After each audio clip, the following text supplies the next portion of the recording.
นะเจ้ากระถินสามัคคีนะเจ้าตอดเวลาบ่ายโมงนะเจ้าวันที่22เป็นวันดานะเจ้า22เป็นวันดา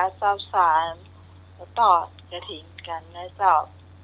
สำหรับวันที่26ก็จะเป็นผ้าป่าก็ห่างกันมา2วันนะเจ้า24 25แล้วก็26นะเจ้าเดือนพฤศจิกายนเหมือนกัน26พฤศจิกาจะเป็นผ้าป่าต้นเงินนะเจ้า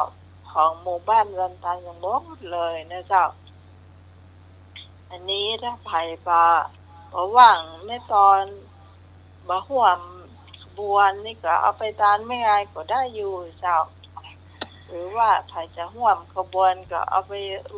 วมกันหมดนะเจ้าเนาะก็จะแห่เป็นขบวนนะเจ้าสำหรับ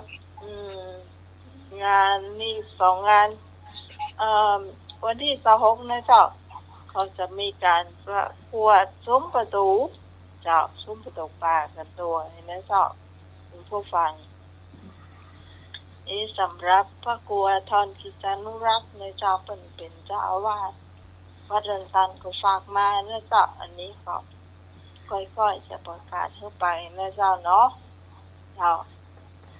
ค่อยๆประกาศเข้าไปอันนี้ที่บน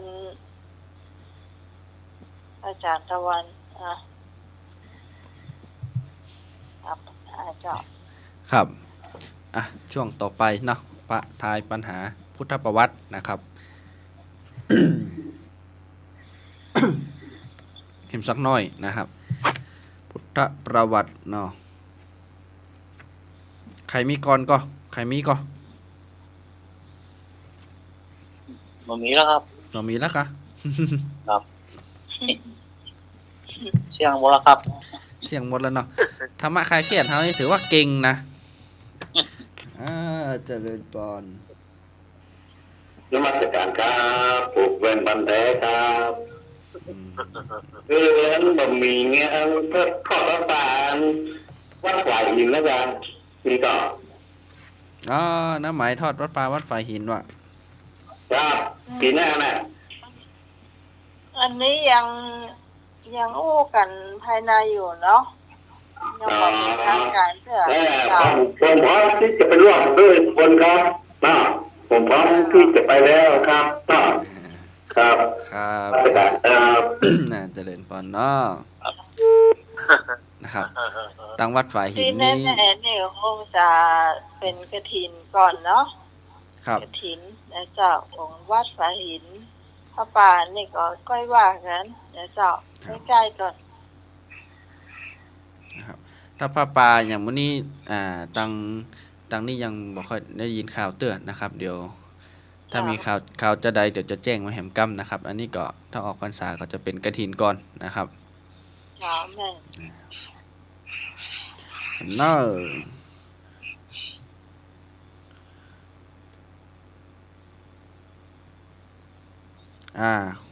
เอานะครับอันเฮาเคยตายมาแล้วอันที่มันผ่านมากับ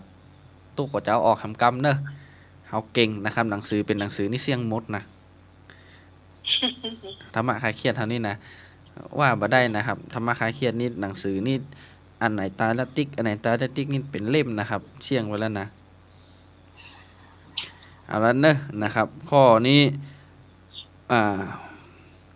ราธพราหมณ์ได้บวชเป็นพระภิกษุเพราะความกตัญญูของพระเถระใดนะครับราธพราหมณ์ได้บวชเป็นพระภิกษุเพราะความกตัญญูของพระเถระใดนะครับกอไก่พระมหากัสสปะขอไข่พระโมคคัลลานะคอควายพระสารีบุตรงองูพระอานนท์นะครับอันนี้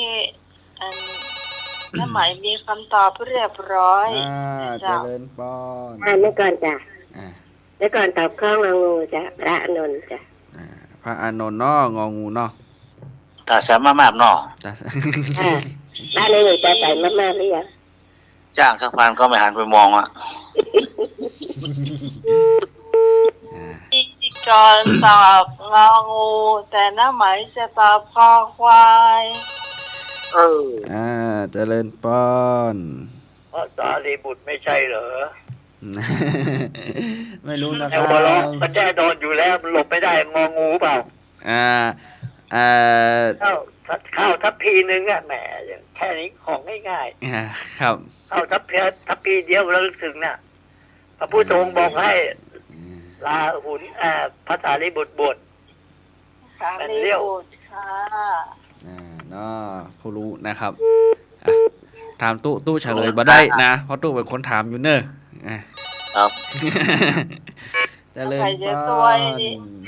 ต้องใหม่ก็ เจ้า เชิ กราบ ญ พระสา เจ้า พระอาจารย์เจ้ากราบพระสาตุปิตวันเจ้า เจริญพรเนาะ เจ้ากราบพระสาเพดรักเจ้า สวัสดีแม่พร เจ้าสวัสดีน้องใหม่เจ้า จ้าสวัสดีเจ้า เจ้าสวัสดีลุงมือเจ้า ครับผมสวัสดีครับพรครับ สวัสดีไอ้พงษ์เจ้าส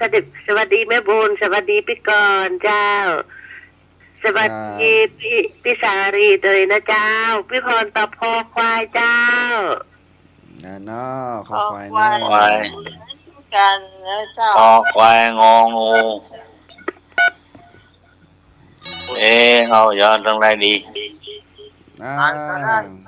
เจ้า ต้องได้กับพ่อ เอาอันตัวน้องใหม่เนี่ยนะคอควายตัวน้องใหม่เนอะ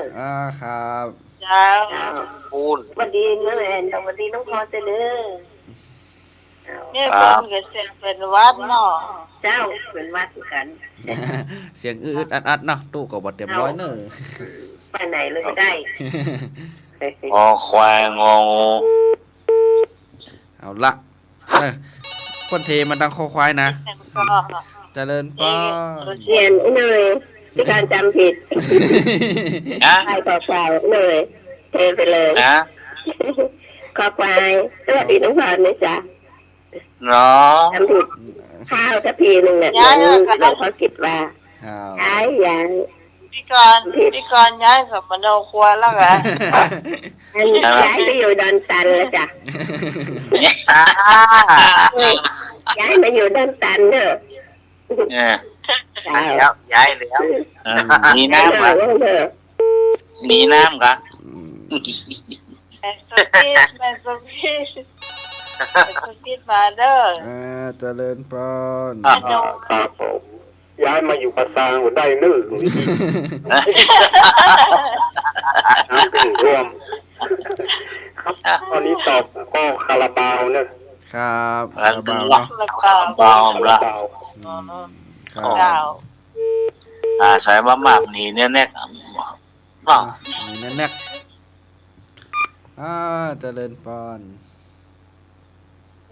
เจ้า ครับ ไงนะเจ้าแม่มนเจ้า แม่มนเนาะ โอ้มาแล้วแม่มน แม่มนมาแล้ว แม่มนข้อได้ครับ คอควายคอควาย คอควายเนาะ วันนี้เขาลงคอควายกันหมดเนาะ อ๋อควายรู้แล้วข้อควายเพื่อนเนาะ สารีมาเลย ลุงหนุ่ยต้องเอาละบัดได้เอาตัวเพื่อนนะต้องเอาคอควายตัวเพื่อนละลุงหนุ่ย ครับเอาแล้วเพื่อนนะ ตัวเพื่อนเนาะ ครับมันมีที่นั่งก็ยืนแล้วนะสูดทางเจ้ามาเตอร์เนาะ จังเตอร์เอาตัวเพื่อนนะครับ เอาละชักนาทีเนาะ มี ห แถ รือ ม คน ก จะ อ มาเพิ่ม มี เนี่ย แถมกอ มีแหมกล้อง เดี๋ยวตาลดแล้วเนอะ เนอะมาแล้ว สวัสดีเจ้า หมายเจ้า มาแล้ว มาแล้ว สวัสดีทุกตะวันตัวนะเจ้า สวัสดีเจ้าแม่นะ เจ้าสวัสดีลูกเนนเจ้า สวัสดีแม่สุพีท เจ้าสวัสดีลุงนุ้ยเจ้า ครับสวัสดีครับแม่ครับ สวัสดีพี่พรเจ้า สวัสดีพี่กรณ์กามลเจ้าหายไปเว้ยเนอพี่กรณ์กามลตะกาแม่บูนเจ้าตะกาสวัสดีไอ้พงภาษาเพื่อนแม่เจ้าตะกาพี่สมัยคนงามเจ้าข้อความเจ้า อันนี้น่าจะเฮียนเจไม่กันนี่ มันจะเจไปก็เนี่ย นั่นไม่ใช่เมื่อแรงนี้ได้ยินเสียงว่านจาก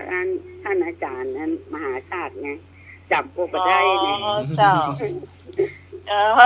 ได้ยินเสียงจากมหาสมชาตินี่เนาะ แล้วเจ้าก็ควายเหมือนกันไหมเจ้า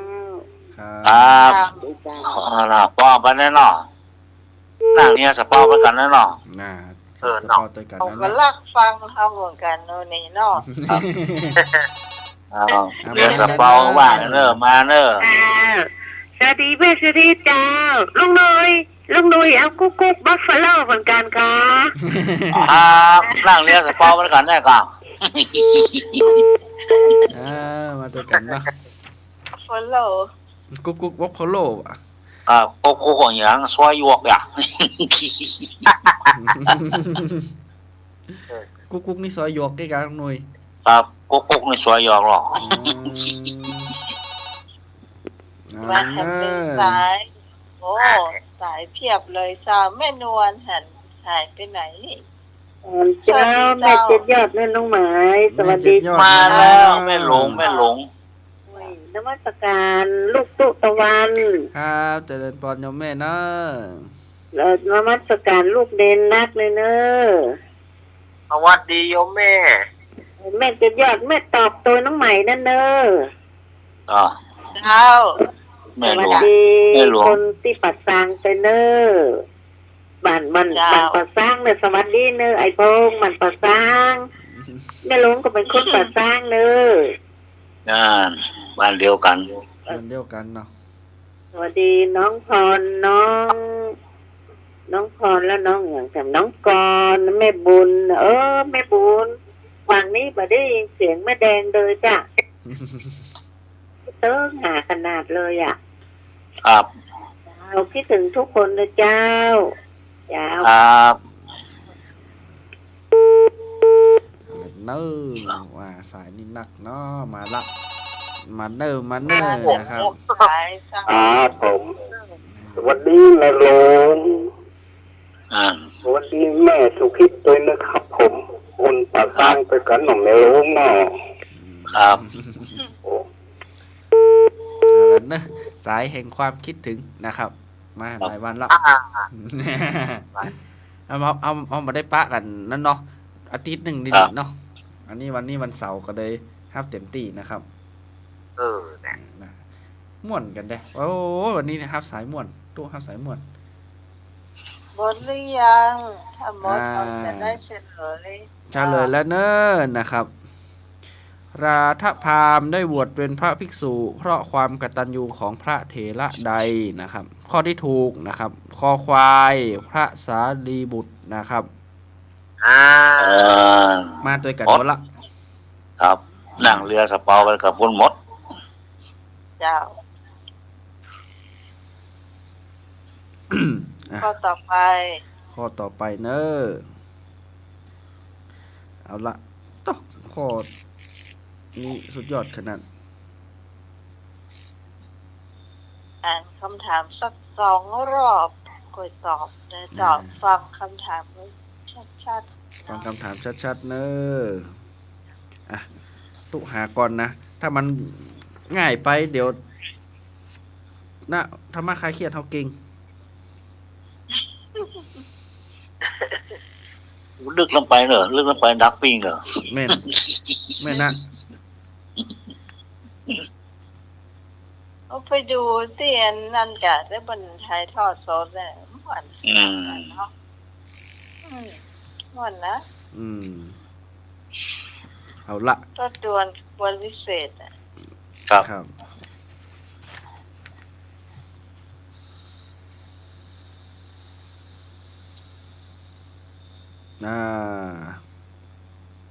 ต่อโอ้ชุดยอดขนาดจัดสมัครติ๊กไว้ทุกข้อเลยแล้วนี่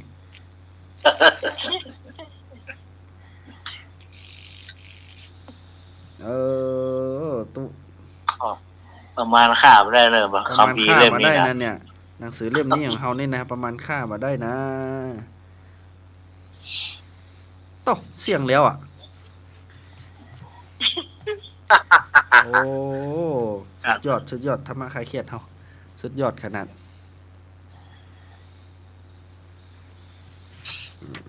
นะครับเอาเนอะสักกรรมหนึ่งตู้หากรรมเนาะอ่ะพี่สามเณรมีก็ลุงมุยมีก็ มีครับ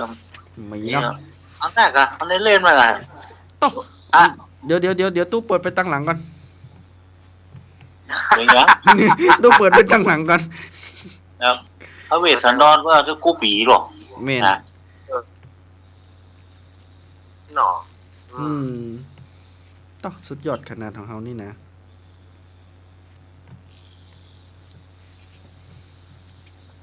เอาละเดี๋ยวตู้จะหา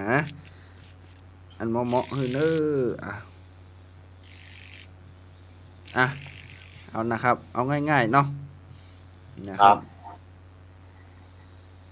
พ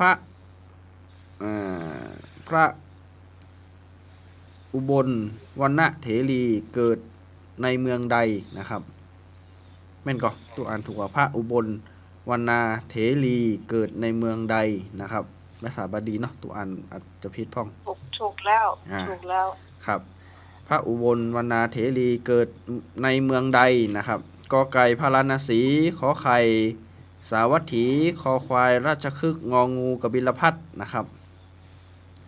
กอไก่พาราณสีขอไข่สาวัตถีคอควายราชคฤห์งองูกบิลพัสนะครับพระอุบลวรรณเถรีเกิดในเมืองใดนะครับอ่ะเอาง่ายๆเขา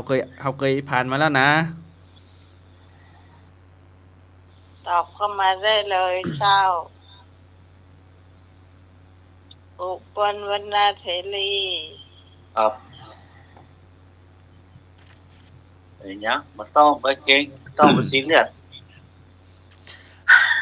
แจ้งข่าวดีนะอันที่เขาตายกันธรรมพุทธประวัตินี่นะมีช่วงนี้นะเสี่ยงไปหนังสือไปเล่มหนึ่งแล้วนะครับ ตอนนี้ เสี่ยงเต้นนะครับ ต้องได้รับอย่างก็รับปริญญาบัตรแล้วล่ะนี่หนังสือเล่มหนึงเต็มๆนะมาใจบางๆนะครับ หนังสือเล่มเนี้ย300 กว่าหน้านะ ต้องขอโคนที่จิกอะเนาะ แม่น โอ้นำไปก่อนแล้วหรอเนี่ยเส้นทางมีแล้ว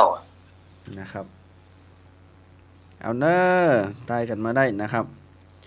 อย่างนู้นเลยตองงองู งองูเนาะ ครับ อ่า นานแล้ว แล้วก่อนเอากอไก่กกนกเจ้าก อไก่ ใน เนาะ หอนกองไก่โกโก้ กอไก่พาราณสีนะครับ พาราณสี อันนี้ถ้าจะข้ามมาหมื่นละ ครับ พลิกไปตั้งหลัง ให้ นานไปหน่อย ตอบ อ่า ให้หนู ครับผม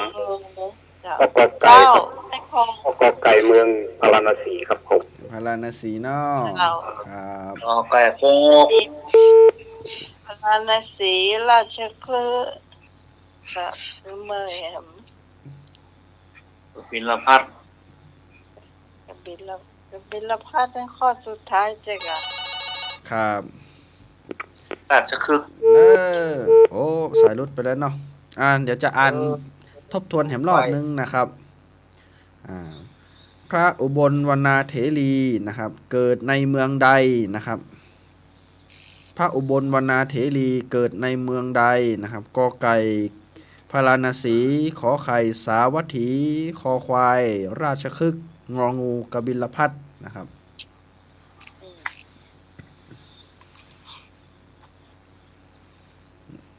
เนอะเขาเคย ก่อ ผ่าน นมาแล้ว กอ นะ ไก่โกโก้ลุงลุยเอางองูแต่แสนมามาก แต่ใส่มามาบ เป็นกบิลพัสเนาะ ครับ กบิลพัสเนี่ยมันจะเป็นเมืองที่พระพุทธเจ้าอยู่ เนอะปากตัวนี้คันยิบๆนะตอนนี้นะใครเฉลยขนาดนะ ราชคฤห์นี่ก็จะเป็นอย่างก็จะเป็นถวายไม้ใช่ถวายวิหารน่ะหลังแรกอ่ะ พระเจ้าพิมพิสาร พิมพิสาร อืม แล้วก็สาวัตถี ข้อสองกะข้อขอกะสาวัตถีนี่ก็มันน่าใจก็น่าจะมีอยู่ข้อเดียวคุณผู้ฟังเอาไปเรียงดูไว้นะเพราะว่าพลังในสีนี่มันกว้างอยู่แล้ว จ้าพี่กรณ์ไม่รู้เนอะพี่กรณ์เดาเอา ครับ เอาก็งองูเหมือนในหนึ่งขอบคุณแม่สุพิษค่ะสวัสดีแม่สุพิษค่ะสวัสดีแม่หนูจุดจ้าด้วยค่ะพี่กรณ์จ้ะ ตายหมดแล้วครับ เอาเนอะตอนนี้กอไก่กับงองูไปนะเหลือขอไข่กับขอควายเนอะ ม่วนดีหรอ บึกส ไอ้ มอง ไอ้นึกไปไหนไอ้นึกสมนึก เจริญปอน นมัสการครับพวกแฟนพันธุ์แท้ครับ ครับ ตอบมาเลย เกิดที่กรุงเชียงใหม่ครับครับ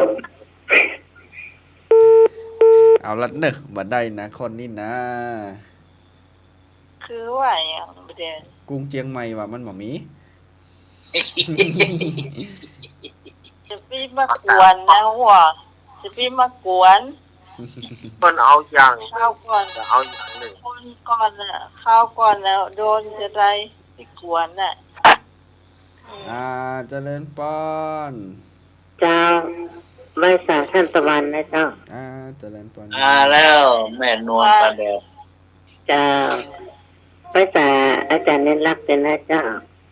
สวัสดีแม่นวล สวัสดีเจ้าน้องไม้สวัสดีลุงหนุ่ยเตเนอร์ แม่ มี ปู ความนวล เตย ครับ แม่พรเตยสวัสดีธรรมะใครเชื่อทุกคนดีกว่าเนาะ ครับ นวลเดานะเจ้าไม่นวลเอาข้อคอควายนะเจ้า ครับ เดาเอานะเจ้า ครับ ดาวนะครับพี่ตูว่ากันบึกสมอง กันเนอะ มันเหมือนตื้อปือเลยได้เงียน คอควาย จะเดาเอาเนาะ ครับ เอาไปเลยดาวนะครับผมคนเราเนี่ยนั่นเนี่ยเนาะ เอาละเนอะ สมอง มีเถอะก็ เฉลยแล้วนะหมอมีจะเฉลยแล้วนะ ไม่ย่อยแล้วไม่ย่อยมาแล้วหรอไม่ย่อยข้อไหนครับ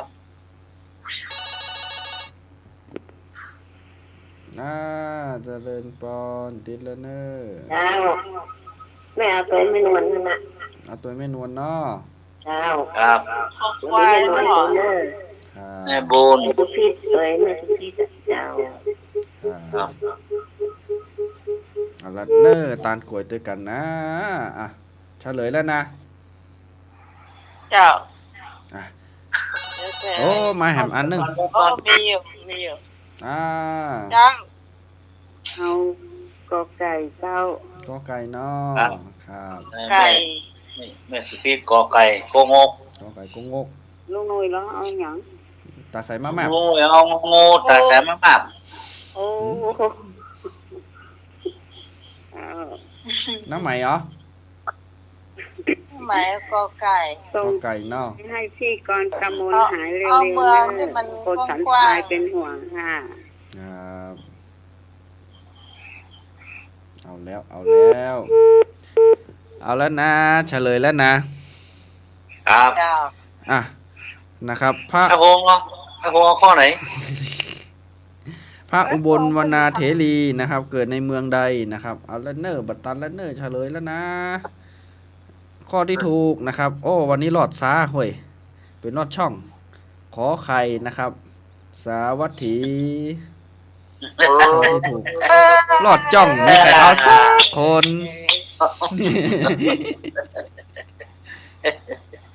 เออ ได้ว่านะวันนี้นะ แน่กันเนาะ ครับ เออ นะครับพระอุบลวรรณาเถรีเกิดในเมืองใดนะครับ ข้อที่ถูกนะครับ ขอไข่เมืองสาวัตถีนะครับ เออ พาราณสีกับบัจจัยราชคฤห์กับบัจจัยกบินบรรพัดกับบัจจัยนะ เออ รอดช่องแตะวันนี้ ต้องละ เป็นยังอ่ะ นี่ อ่า ฮะ แพ้เป็นพระชนะเป็นมารโอเจระ เพิ่นว่าไอ้ยะแม่นว่ะ เอาละ ถูกต้อง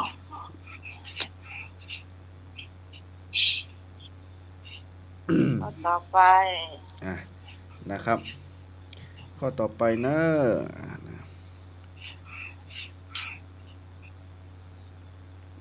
อ่ะเอาง่ายๆเนาะ ครับ พระนางเขมาทรงอภิเษกสมรสกับกษัตริย์องค์ใดนะครับ โอ้ อ่ะพระนางเขมาทรงอภิเษกสมรสกับกษัตริย์องค์ใดกอไก่สุทโธทนะขอไข่ประเสริฐที่โกศลคอควายพิมพิสารงองู จันทปัตโชตนะครับพระนางเข ชื่อ มา เต็มคือชื่อหยัง ทรงอภิเษกสมรสกับกษัตริย์องค์ใดนะครับ เขมานี่กะเนี่ยเนอะเขมานี่เดี๋ยวต้องหาชื่อเต็มๆเปิ้นตักกันมาก่อนเนาะสมรสกับอภิเษกสมรสกับกษัตริย์องค์ใดนะครับกอไก่สุโธทนะขอไข่ประเสริฐที่โกศลคอควายพิมพิสารงองู จันทปัตโชตโอ้อันนี้บ่เคยได้ยินเนอตายกันมาเดี๋ยวจะเอาชื่อเต็มเปิ้นนะครับ เอาลองตายก็เข้ามาเนอะสถายญาติโยม ครับ4 เมืองนะเอาเมืองไหน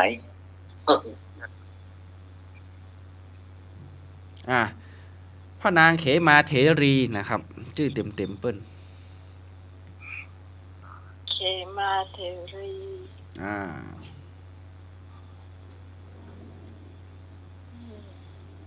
สัตว์องค์ใดเนาะ เอามาแล้ว พี่ก่อนตอบขอไข่เจ้า ขอไข่นอ เจ้า ครับ ขอไข่ อืม หนุ่ยเอาอ่ะ ติดแล้วเนอะ จ้าไม่ก่อนเจ้าขอไข่จ้ะ ขอไข่นอ แค่ปุ๊บจ้ะ ครับประเสริฐที่โกศลนะ สวัสดีแม่นวลสวัสดีแม่มนนะจ๊ะ นะครับ ขอไข่2 มาเนอะ ครับผมกอไก่ครับ กอไก่นอสุดโทธนะ ขอไก่ ครับผม ภาษาขอไก่ ใครฟังประวัติเปิ้นก่อนถ้าอู้ประวัติเปิ้นหน่อยเนี่ยจะอ๋อกันเลยอ่ะ อะไร เอาเนาะ อืม อ้างอิงนะ ย่อๆนะบางอันก็จะข้ามนะ พระนางเขมาเถรีประสูติในราชตระกูล สาคลนครในเมืองมัชราชนี่กะ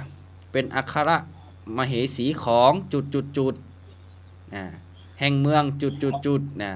เป็นสตรีมีรูปร่างงามมากและหลงมัวเมาในรูปสมบัติของตนพระเจ้าทรงดำริว่าพระองค์เป็น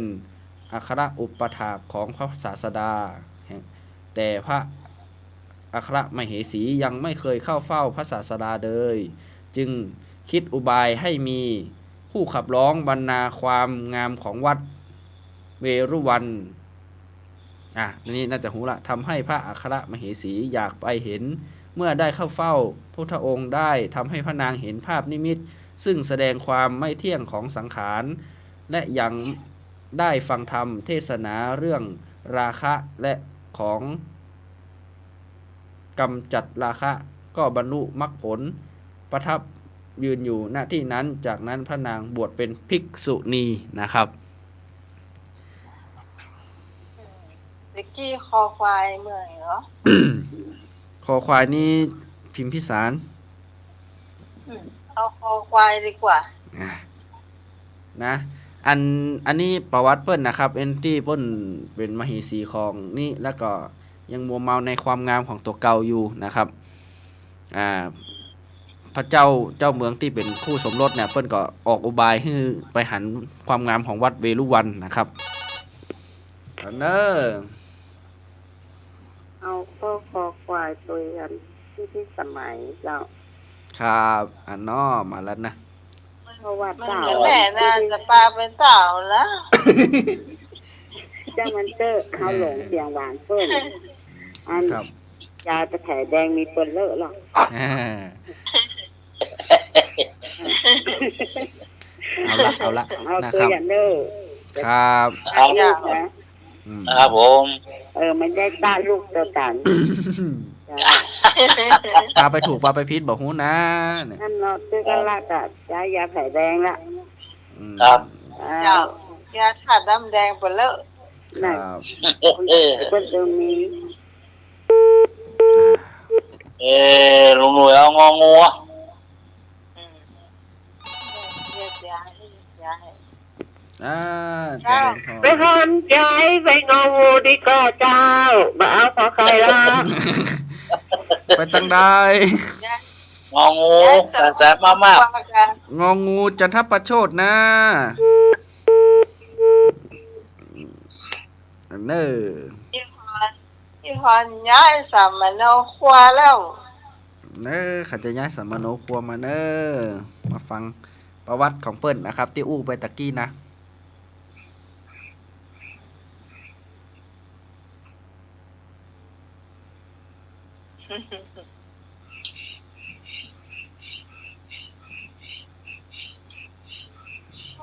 เขียนบ้านหนุ่ยอะ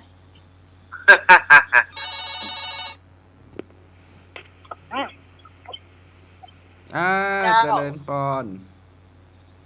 พ่อคอควายเจ้าแม่มนเจ้า ไม่มนคอควายเนาะ มน ๆครับ เจ้า ครับ ขอควายเนาะ มนจะพากับป้าลูกเนี่ยแม่มนเนอะ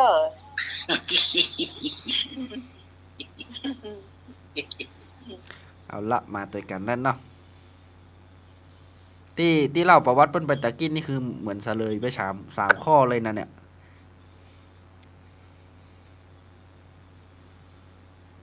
เขาไม่ใช่หูจืดพะโลก อืมก็เคยเหมือนกันก็เคยเพิ่งมาฟังเหมือนกัน ครับ อันนี้ประวัติเปิ้นบวชด้วยเนาะตอนเปิ้นบวชแล้วพระนางเป็นภิกษุณีเนี่ยพระเขมาเถรีเนี่ยได้รับยกย่องจากพุทธเจ้าว่าเป็นเอกอัตถะในทางปัญญามาก ก็คือมีสติปัญญา พระเขมาเถรีเป็นหนึ่งในอัครสาวิกาอีกองค์หนึ่งของพระอุบลนะพระอุบลวรรณเถรีขณะที่อัครสาวกเบื้องขวาฝ่ายซ้ายคือพระสารีบุตรนะครับเพิ่นจะมีหน้าของเพิ่นหรอ อืมเดี๋ยวก่อนแน่ใจละเดี๋ยวก่อนขอไข่นี่คืออย่างก็ขอไข่อ่ะ ครับขอไข่นี่ประเสริฐที่โกศลนะครับเจริญป้อน เป็นที่กุศล นมัสการครับผมแฟนบันแท้ครับ เจ้าพิมพิสารน่ะพระเจ้าพิมพิสารน่ะเป็นมเหสีของพระเจ้าพิมพิสารนมัสการครับ พิมพิสารนอกข้อคอควายนะ เอาละมาเดียวกันแล้วเน้อ อันน้ำหมายย้ายละ ไปไหน บาคอควายละเจ้าขอไข่ อ๋อยังไม่ย้ายประสิทธิโกศลกะ เขาอยู่แต่กันเนาะจะคอยเต่าใส่เฮา รอดหนีเพื่อนด่า โดนเหนียโดนหลอดนี่ รอดมารอดมาหูนะ ฟังก่อน เอาละเนอะเอาละเดี๋ยวจะเฉลยแล้วนะ ยัง มาเลยนะครับ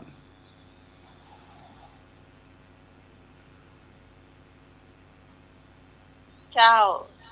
ติดแล้วเนอะ ท่านตะวันท่าน ครับ ครับก็พ่อขอใครครับ ขอไข่นอ ครับ เป็นปลาดอกแดง มาแล้วเนอะประสิทธิโกศลนะครับ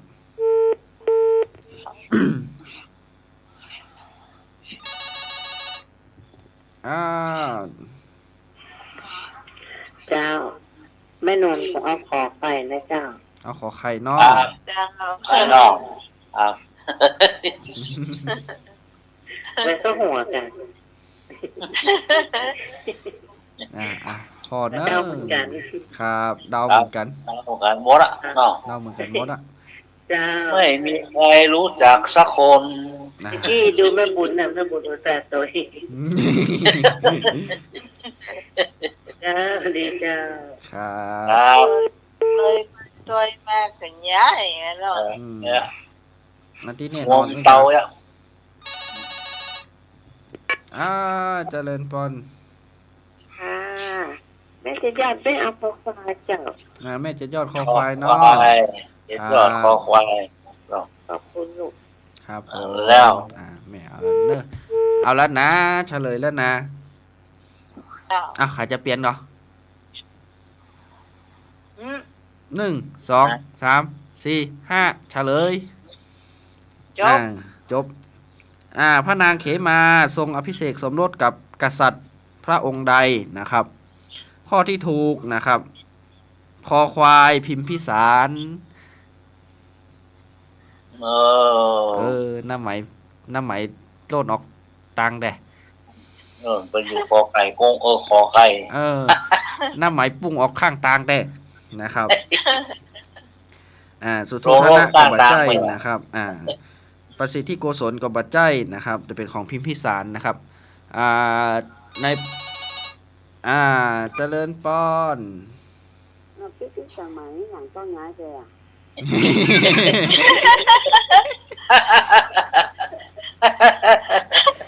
แอบลักหนีเปิ้ลแล้วไปบัถูกอ่ะ เนี่ยยังว่าพี่สมัยมันจะได้ว่าย้ายเนี่ยซึ่งมันย้ายตัวแล้ว เกือบย้ายตัวแล้วอ่ะ เขามาเต่ากดคำว่าเต่าตัวเอ้ย พอควายนั่นแหละแล้วพี่สมัยเป็นมันย้าย แม่น เขามาเต่าตัวเขายาไผ่แดงยาถ่านน้ำแดงเหลือนี่ขวด ได้เหนื เดี อ ยว นี่อีรู้ได้ใจแล้วหรอ นั่นน่ะได้ใจแล้วเด้อหวานน้ำเต๊ะกันเนี่ยเนี่ยคือคนไม่ย่อยแต่หวานเด้อกับนี้นะ นะครับ ดีอินดูล้ำ จำมันเตอะ นะฮะ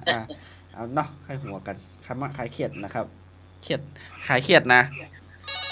ครับเจริญปอน ได้ทำให้คนอื่น คราวนี้สู้มันเป็นพันแท้มันได้เนาะ ครับ ได้เจ้าพิมพิสารเขาสู้ได้เต้ เอาละอันตะกี้ที่ตู้อ่านประวัติเปิ้นไปนี่ว่าตอนที่ตู้ข้ามไปเนาะตื้อนั่นเนาะที่ตู้ข้ามไปนั่นนะเป็นพระเจ้าพิมพิสารนะครับแล้วก็เปิ้นอย่างมเหสีของเปิ้นนี่เปิ้นเป็นอย่างเขาเปิ้นฮ้องว่าเป็นศรัทธาหลวงศรัทธาใหญ่อีกอะอย่างเปิ้นเป็นสาวกฟังน้ำฟังธรรมแล้วก็เป็นเมียเปิ้นเนี่ยเอาง่ายๆกับชาวบ้านฮะเนาะเมียเปิ้นนี่ยังหลงอยู่ในความงามของตัวเก่าก็ดีความงามของดอกไม้ก็ดีความงามของสถานที่ก็ดียังหลงกับความงามอยู่นะ เมาเก่าหรอ แม่นเมากับความงามโอ้อันนี้งามก็ใครไปพออันนั้นงามก็ใครไปพอบ่ฮู้ว่าเป็นจังได๋เนาะแต่พอคราวนี้พระเจ้าพิมพิสารก็ได้ออกอุบายนะครับว่าอย่างไปแบบเฮาบ่ได้ไปบอกก็เฮาก็แบบไปอู้กล่าวกันว่าวัดเวรุวันเนี่ยงามอย่างอันงามอย่างอีกก็เพื่อที่จะฮื้อเมียเปิ้นหรือมเหสีของเปิ้นเนี่ยได้ไปพอได้ไปเข้าไปหาพระพุทธเจ้าได้ไปพอวัดแล้วก็ได้ฟังน้ำฟังธรรมนะครับแล้วก็ออกอุบายเวรุวันเปิ้นก็เป็นคนอ่านเองเนาะ แม่นครับเปิ้นก็เลยออกอุบายให้มเหสีของเปิ้นได้ไปเข้าวัดเข้าวาเองเตอะเนาะเปิ้นต่อเปิ้นไปปุ๊บออกได้ไปหันพระพุทธเจ้าได้ไปฟังน้ำฟังธรรมของราคะแล้วก็กำจัดราคะอย่างนั้นเนี่ยครับเปิ้นได้ฟังแล้วเปิ้นบรรลุแล้วก็เปิ้นบวชเป็นภิกษุณีเลยนะเปิ้นบวชเป็นภิกษุณีเลยนะแล้วก็สุดยอดเลยล่ะ ครับเข้าวัดเดียวแล้วบวชเป็นภิกษุณีเลยนะครับสุดยอดขนาดเนาะครับ เอาละความงามเอาละความสวยความงามนะครับบ่เที่ยงแท้บ่แน่นอนของสังขารเนี่ยครับเนาะ อันเนอร์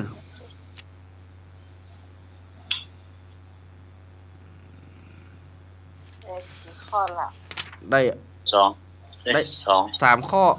3 ข้อแล้วเหรอ 3 ข้อ 3 ข้อ 3 ข้อนี่เขาก็กินเวลาไปเกือบ40 นาทีนะ เนาะแถมสักข้อ 2 ข้อเนาะ อ่ะ อันนี้นะครับ อันนี้จะเป็นนั่นเนอร์ฟังเนอร์ ข้อนะครับ น้ำมีจิตหรือไม่นะครับ บัณฑิตสามเณรถามพระเถระองค์ใดนะครับ อันนี้ถ้าจะบอกเคยนั่นเตื้อน้ำมีจิตหรือไม่ บัณฑิตสามเณรถามพระเถระองค์ใดนะครับกอไก่พระโมคคัลลานะขอไข่พระสารีบุตรคอควายพระอุบาลีงองูพระอานนท์นะครับ น้ำมีจิตหรือไม่ บัณฑิตสามเณรถามพระเถระองค์ใดนะครับ ครับ ตอบขอไข่เจ้าพระสารีบุตรเจ้า ขอไข่นอ แล้วขอไข่ เนอ สารีบุตรเป็นผู้มีปัญญา ครับผม อ่า ขอไข่ตัวพี่พรนั่นละกัน สวยเลย ขอไข่นอครับ ครับผม เลยไอ้พงษ์ วันนี้ตาลกล้วยก็ สารีบุตรสา ไป รีบุตรเป็น ตาลกล้วยแล้วกันนะผู้อ่ะมีปัญญา นอตาลกล้วยนอ ลุงดุยไปเอาขอไข่นะ ขอไข่ ครับ ขอไข่นอ เจ้า นะ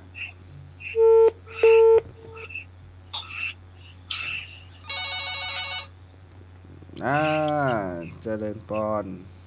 นมัสการครับตอบข้อขอไข่นะครับ ขอไข่นอครับ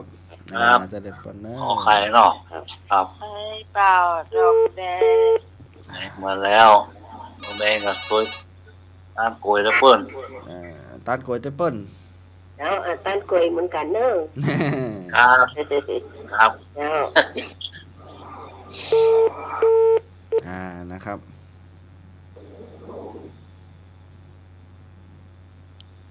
แล้วแม่มา เจริญปอน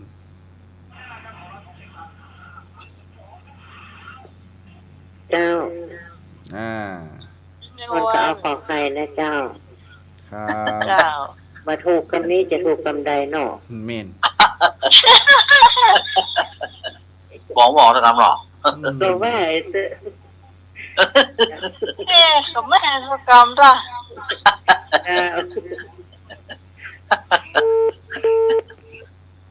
ตักสองใดป่ะ เจริญปอน นมัสการครับโปรแกรมบันแดครับ อะไรมา พระอานนท์น่ะเป็นคำ ครั ถาม บ ท้าย พระอานนท์เนาะ ครับงองูเนาะ งองูเนาะ ลายนี่ตอบเหมือนเปิดเฮ้ย นี่นะที่บนสดจอบงองูเจ้าง องูเนาะ ที่บนเป็นงองูกะ ในมูลไปงองูแฟนพันธ์แท้ เป็นสมควรเถอะ จะการกล้วยไป2 ต้นแล้วนะ ต้นไหนจะถูกต้นไหนจะผิดเด้อนะครับมามีทายบ่มีถูกบ่มีผิดนะครับ ครับ ถ้าเกียดกันเนาะน้ำมีจิตหรือไม่นะครับ บัณฑิตสามเณรถามพระเถระองค์ใดนะครับกอไก่พระโมคคัลลานะขอไข่พระสารีบุตรคอควายพระอุบาลีงองูพระอานนท์นะครับ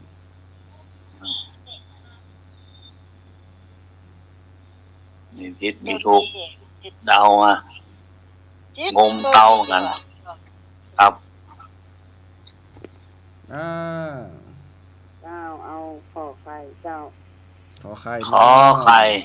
ครับ ข่าวนี้งาจีหยอบยุบบนเลย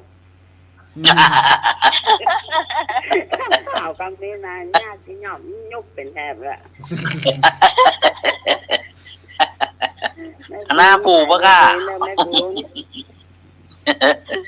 ไม่ใช่ฝาดปะก้า ลันนาขอไข่นั่นนาเต้ามันเต้าหมูนะ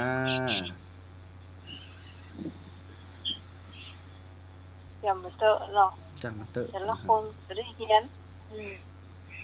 เรือคอควายอ่ะ โอ้อย่างน้องนุ้ยมาพิษจะเปิ้น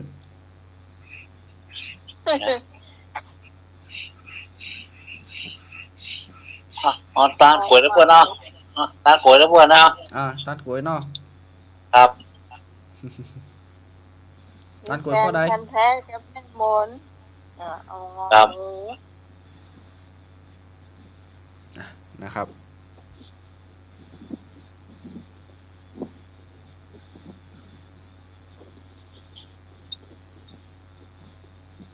แล้วเนอะจะเฉลยแล้วนะ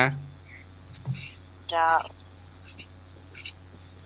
เอาแล้วนะครับเฉลยแล้วเนอะน้ำมีจิตหรือไม่นะครับ บัณฑิตสามเณรถามพระเถระองค์ใดนะครับ ข้อที่ถูกนะครับ ข้อขอไข่พระสารีบุตรนะครับ ถูกต้อง อันคนที่ถามนี่สามเณรนะสามเณรบรรลุก่อนพระอรหันต์นะเป็นก่อนเป็นพระก่อนเป็นพระนะบรรลุอรหันต์ก่อนเป็นพระนะ อ๋อ ประวัติย่อๆคร่าวๆนะครับ ครับ เอาละอันนี้ก็ อ๋อเชื่อ 50จะตายแห่งคล้องก่อหรือว่าจะ พอละ พอแล้วเนาะ จะช่องต่อไปจะเฮ้อสำเร็จเอารักหรือใช่ปัญหาไม่ใช่ปัญหาว่าเล่านิทานค่ะ เล่านิทานโอ้เตรียมหมอนมาตัวเนอ เกี่ยวหมอนเลยเนาะ นะครับ สอบ เชี่ยมหมอนทุกคน เกี่ยวหมอนทุกคนนะเนาะครับก็ช่วงเล่านิทานเนาะ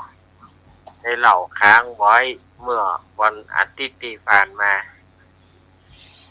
ก่อนอื่นก็ประชาสัมพันธ์เนาะวันที่26ว่าจะไปเที่ยวที่วัดดอนตาลซ้ำมาได้ไปแต่ว่ามันมากระถิ่นวันเดียวกันกระถิ่นวันเดียวกันเหรอเดี๋ยวไปขอพระป่าเปิ้น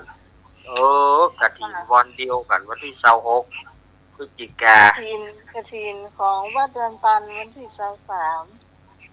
กระถิ่น23ข้าวป่าจะมีวันที่26แล้วที่วัดอัตมาภาพก็ซ้ำทอดกระถิ่นวันที่26เนาะทอดกระถิ่นวันที่26ก็การงานก็หนักเนาะการงานต่าง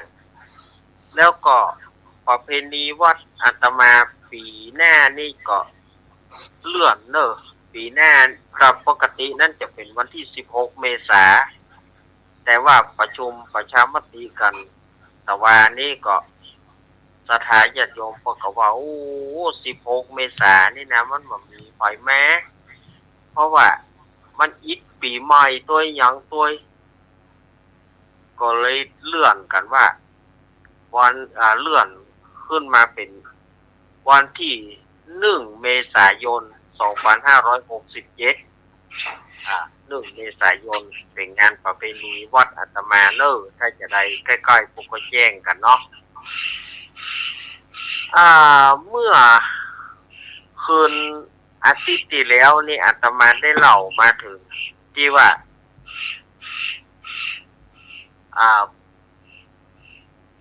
พระเจ้าสุวรรณเนตรจะจัดงานสมโภชช้างมงคลของพระเจ้าสุริยคราสแล้วก็บอกว่าให้เอาแม่หญิงเอาสาวลูกเสนาอามาตย์ทั้งหลายลูกข้าบดีลูกเศรษฐีอย่างต่างๆให้มาขอมหรสพเพราะว่าเจ้าสุริยคราสจะได้พอตัวแต่ว่าพระเจ้าสุริยคราสบ่เปิงใจไผสักคน เพื่อก็เอาเกี้ยวมาส่องพอนะเพราะว่าเจ้าสุริยคราสนี่มีเกี้ยวหรอ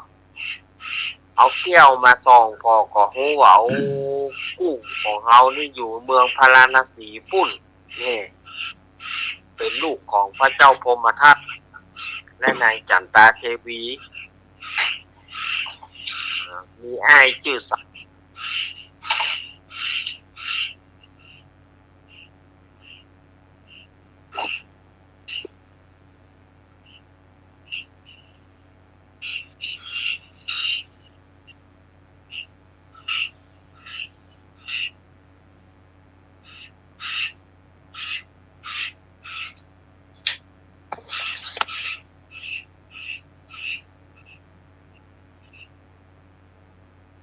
โอ้เสียงหายเนาะ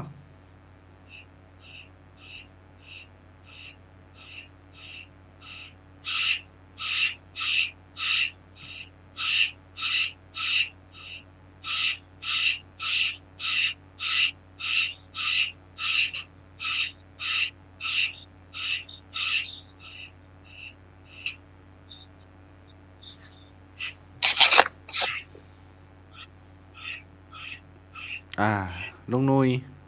ครับผม เสียงรุดก็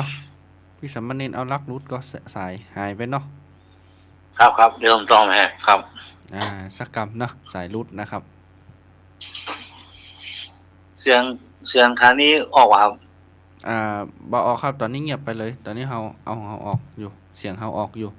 มันตะเพะออกอยู่ครับออกเฮาตอนนี้เฮาอู้กันออกอยู่เนาะครับผมเสียงวิทยุดังนะครับเนอครับนะครับเนาะปัญหาคัดข้องเห็นสักน้อยเนาะ ครับผมครับ ครับ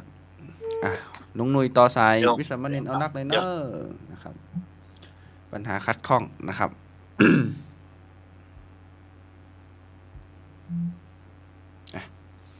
ตะกี้ก็กำลังจะเล่านิทานนะครับ ฝนฟ้ามาเป็นใจเนาะฟ้าฝน 2-3 วันมานี้นะครับ เสียงก็แหบๆหายๆไปหน่อยตากฝนนะครับท่านต้องฟังทางบ้านก็เน้อรักษาสุขภาพฝนตกมา 3-4 วันละมันจะเสี่ยงละนะครับมันได้ฝนเสี่ยงนะ ฝนก็ยังมีอยู่นะครับ อาจจะไปยั้งไว้หน่อยนะครับ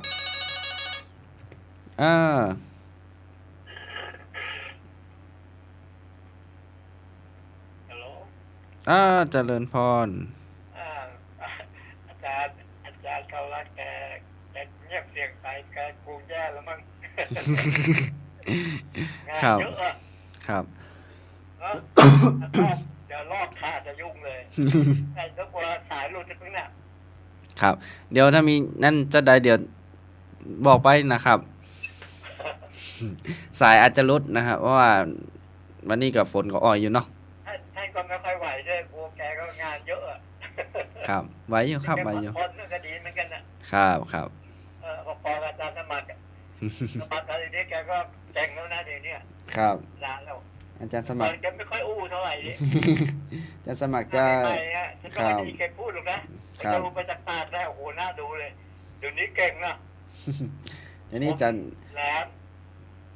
แกซึมเก่งเนี่ยอาจารย์สมัครอ่ะ ครับ แกเก่งมากเนี่ยจะบอกให้ ครับผม ว่าได้เป็นแน่นอนอ่ะ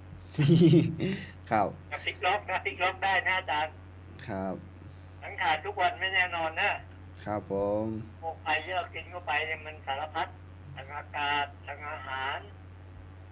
ผมก็แย่มาเหมือนกันเนี่ย เป็นฝีในท้องอ่ะ โอ้ครับ ฝีปักบัวเป็นให้เด็กๆ ครับ ในตอนนี้รู้สึกว่าจะมีอาการเจ็บๆละ77แล้วอ่ะ โอ้เนาะหลวงพ่อเนาะ มันจะประเมินนะตรง ครับ งานเนี่ย78นะครับ มันเกิดตุลา31อ่ะ ครับผม 2490แต่ใบเกิดมันไม่ตรงในใบเกิดมัน2480กับ878เข้าแล้วอ่ะ ครับ ที่มันใบสำเนาทะเบียนบ้านไม่ตรงดูคุยกันต้องจดพลาดตัวอย่างหนึ่งหาผู้บาอาจารย์ก่อนจะบวชแกก็ไปดูให้ ครับ บอกว่ามันไม่ตรง เป็นที150 ปีนี่มันจะ5 ปีมันเลื่อนทิ้งมั้ง แล้วผมอาจารย์มาใช้ทุกวันนี้ ครับ มายังเสียงมายัง ยังเลยครับ ตอนนี้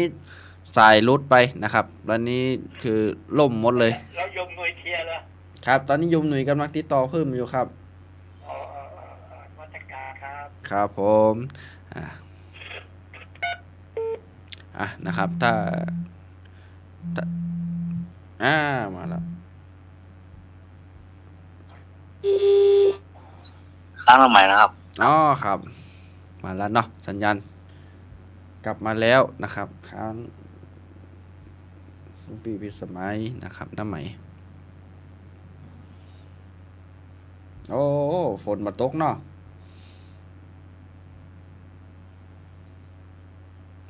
นะครับ โทรติดต่อกันมาสัญญาไอฝนฟ้าอากาศไม่ค่อยเป็นใจนะครับ อาจารย์เขารักอยู่แล้วครับเนาะ อยู่ ครับมาละสัญญาณ นิ ก ม ลับ นต์ มา ครับ ครับผมนิมนต์ครับ ครับ ก็เพิ่นเอาเกี่ยวมาส่องดูว่าเมืองพาราณสีพูดอันเนี้ยเนื้อคู่ตัวจริงนี่หรอถ้าว่าแต่ว่าเมืองนั้นน่ะมีชื่อว่าจันทรังสีพระนางพระธิดาเมืองพาราณสีนี่นะชื่อว่านางจันทรังสีที่นี่ก็ฝ่ายว่าพระเจ้าสุริยคราสนี่ก็จะได้เนี่ยฮะที่จะได้นางจันทรังสีเนี่ยมาเป็นอัครมเหสีนี่เนาะแต่เพิ่นก็มีความคิดอย่างว่าควรจะใช้ส่งจดหมายเนี่ยส่งจดหมายนี่ส่งจะส่งสารไปอย่างไรสมัยก่อนมันมีไปรษณีย์หรอ มันมีไปรษณีย์ก็ไปพระเจ้าสุริยคราสนี่ก็เลยไปหันใส่นกแลตัวหนึ่งเนี่ยนกแลเป็นนกแลตัวปูก็เอาเกี้ยวห้องมันมาเอาเกี้ยวห้องนกแลนั่นมาเมื่อได้เกี้ยวได้นกแลมาก็เลี้ยงเป็นอย่างดีหรอเลี้ยงดูเป็นอย่างดีด้วยการเอาเข้าตอกกับน้ำผึ้งคือมันกินเข้าตอกกับน้ำผึ้งนี่เอาเลี้ยงนกก็ว่าได้หมดเนาะ อาตมาก็บอกมีความรู้ด้านนี้เนาะเมื่อเอาเข้าตอกกับน้ำผึ้งคือมันกินถึงวันในที่สุดก็มันก็จ้างจ่าขึ้นมาเนาะนกแลตัวนี้นะจ้างจ่าพระเจ้าสุริยคราสใจอย่างก็ได้ดังสมใจนึกเนาะทีนี้ก็มีอยู่วันหนึ่งพระเจ้าสุริยคราสนี่ก็ได้เขียนสารนะในธรรมเพิ่นบอกว่าเขียนสารก็คือเขียนจดหมายนะเขียนจดหมายแล้วก็เอามัดติดปีกนกแลแล้วก็บอกว่าเอาให้มึงเอาไปเนอะเอาไปให้ถึงเมืองพาราณสีเนอะเอกะแล้วพระเจ้าพรหมเสนาก็ใช้มือลูบหลังเสกคาถากำกับแถมกำลึงแล้วนกแลนี่ก็บินไปเกาะที่สวนอุทยานในเมืองพาราณสีนั่นเมื่อไปเกาะก็ไปกินผลไม้อย่างในสวนอุทยานแต่ว่าด้วยว่านกแลตัวเนี้ยมันเป็นนกที่อู้เก่งมันอู้ออกมาปรากฏว่านกที่อยู่ในสวนอุทยานนั่นก็คิดว่าเป็นนกปลอมเป็นนกจำแรงมาก็ปากันหนีหมด ปากันหนีหมดที่นี่ฝ่ายว่าพระนางพระธิดาจันทรังสีก็เลี้ยงนกแลไว้เหมือนกันแต่เป็นนกตัวเมียนกตัวแม่ เลี้ยงนกตัวแม่ไว้ก็เชื่องอู้ได้นะอู้เก่งใจไหนได้ฮั่นวันหนึ่งพระธิดาเกิดว่าอยากได้ดอกไม้ก็เลยบอกต้นนกแลกู้ใจเนี่ยบอกว่ามาเดี๋ยวกูข้าได้ดอกไม้ทุกมึงไปเอาดอกมาให้กูหนึ่งจะเป็นดอกอย่างก็ได้ จุมปีจุมปาอย่างก็ได้ไปเอามาให้กำรับด้วยเก้าเพคะนี่มันจังอู้นะพระธิดาจะเอาหอมหรือว่าบ่หอมเพคะเอาก็เอาดอกหอมกะ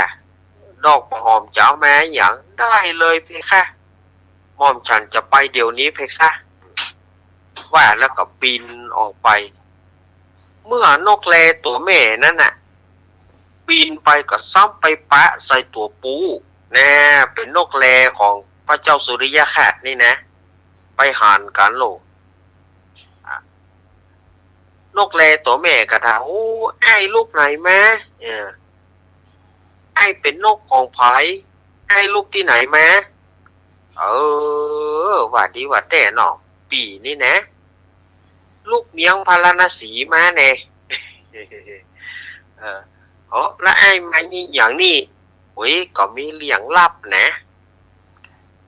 คือว่าเจ้าเหนือหัวไอ้เจ้าเหนือหัวปีนะสั่งปีมาเพื่อมาเสาะหากู้เพื่อกับเจ้าเหนือหัวแล้วเปิ่นเขียนสารมานี่เปิ่นเขียนจดหมายมาบอกคือปีเนี่ยเอาไปส่งปีก็ยังบัดจ้างเข้าไปเตี้ยนะแล้วอีน้องเป็นไผนี่ล่ะนกแลมันอู้กันหรอเอาน้องนี่นะเป็นนกของพระนางจันทรังสีเนอะพระธิดาจันทรังสีเนอะในเมืองพาราณสีเนี่ยเอาอันกับปีมาถูกทางเลี้ยวนี่เนาะนกแลเนี่ยมันจ้างอู้เนาะปีมาถูกทางเลี้ยวนี่ว่าแต่ว่าปีขอไปตัวได้ก็เปรียบว่าปีจะไปส่งจดหมายก็เดียวกันเนอะเฮ้ยเจ้าเฮือนน้องไปขออนุญาตกันเนอะเนาะว่าแล้วก่อนนกแลตัวแม่นี่นะก็บินไปแล้วก็ไปเล่าให้พระธิดาจันทรังสีฟังเมื่อพระธิดาจันทรังสีได้ยินชื่อของเจ้าพญาสุริยคติก็เกิดความฮักขึ้นมาโดปุเพเนาะปุเพสันนิวาสของเปิ้นเกิดความฮักขึ้นมาอยากจะหารว่ะอยากจะหารแล้วก็เลยถามว่าแล้วว่าเปิ้นมีไหนแล้วจดหมายมีไหนจดหมายอยู่ที่นกแลแถมตัวหนึ่งนี่เนาะก็ไปเอามันมาไปเอามันมานกแลตัวนั้นก็เลยบินไปแถมบอกไอ้บัดเดี๋ยวนี้นะได้แล้วเนอะบัดเดี๋ยวนี้พระธิดาอนุญาตแล้วพระธิดาอนุญาตแล้วกะขอบใจหลายๆเนอะน้องว่ะแล้วพระธิดาแล้วนกแล2ตัวนี่ก็เป็นพ่อสื่อแม่สื่อกันเข้าก็เกิดไปฮักกันว่ะนกแล2ตัวนี่เกิดฮักกัน เนี่ยเนาะแม่สื่อพ่อสื่อเอาปลามานี่แม่สื่อพ่อสื่อได้เองนกแลตัวแม่นะก็เลยปานกแลตัวปูเข้าเฝ้าพระธิดาเมื่อบินไปถึงแล้วก่อนถวายบังคมพระธิดาพระเจ้าค่ะลุกขึ้นขอบพระทัยพระเจ้าค่ะเห็นล้อไม่หยิบไปเป็นปุกเบาอีกได้ ที่นี่พระธิดาจันทรังสีนี่ก็ถามว่ามึงลูกที่ไหนมาอย่างกันเนาะลูกไหนมาไปจะได้มาพบเมืองเขามาก็ นกแลตัวนั้นก็เลยบอกว่าโอ้ถวายบังคมพระธิดาพระเจ้าค่ะม่อมฉันนี่เป็นนกแลของพระเจ้าเมียงแสงคำพระเจ้าเมียงแสงคำนี่ชื่อว่าเจ้าพญาสุริยคราชยังบ่มีลูกบ่มีเมียคำเตี้ยบาดเดียวนี่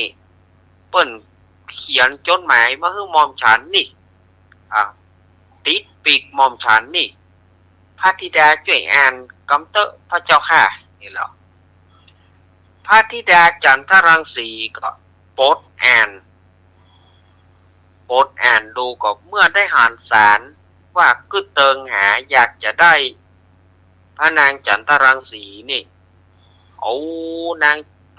พระธิดาจันทรังสีนี่ก็เกิดความฮักขึ้นมาดินขวัดอยากจะหานไว้เจ้าพญาสูเนี่ยงามก่อหล่อก่อจะไปบอกไผเจ้าน่ะพระธิดาจะไปบอกไผทีเดียวหล่อขนาดนักแหละพระธิดาก็เขียนสารเขียนจดหมายเนี่ยแล้วก็เอาให้นกแลตัวน่ะไปส่งเพื่อเจ้าสุริยคราชเจ้าพญาสุริยคราชได้อ่านก็กำนักก็เป็นการตอบจดหมายกันไปมาโดยใจนกแลเนี่ยไปสื่อ แล้วนกแล2 ตัวนั่นกันนาดไปเกิดความปิ๊งกันไปฮักกัน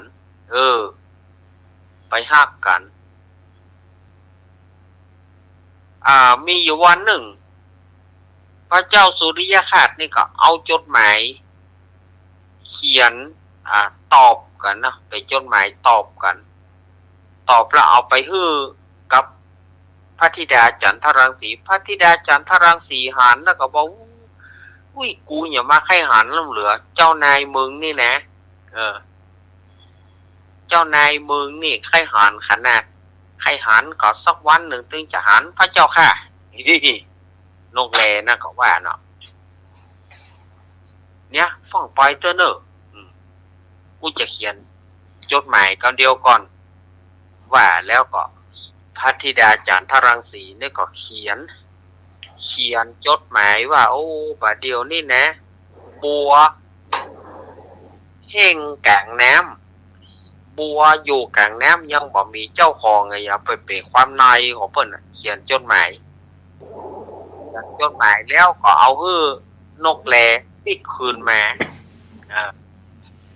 นกแลน่ะก็อีน้องปีไปก่อนเน้อวันหลังปีจะมาใหม่ แล้วก็บินปิดคืนเมืองแสงคำก็เอาจดหมายยื่นกับเจ้าพญาสุริยคราชเจ้าพญาสุริยคราชได้หานจดหมายแล้วก็ถามนกแลตัวนั้นว่าแล้วพระธิดาเนี่ยมีจิตใจจะได้มึงได้หานก่อนหานแกพระเจ้าค่ะพระธิดาดินขวัดนะอยากจะหันอยากจะหันเจ้านายของม่อมฉันอยากจะหันพระองค์อยากจะหันเจ้าพ่อซันดิสซันดอทฮอก อันนี้เต้นะไม่ได้จุนะนี่หรอก็เล่าสู่กันฟังพระเจ้าสุริยคราชก็ได้ปรึกษาเสด็จปู่เสด็จย่า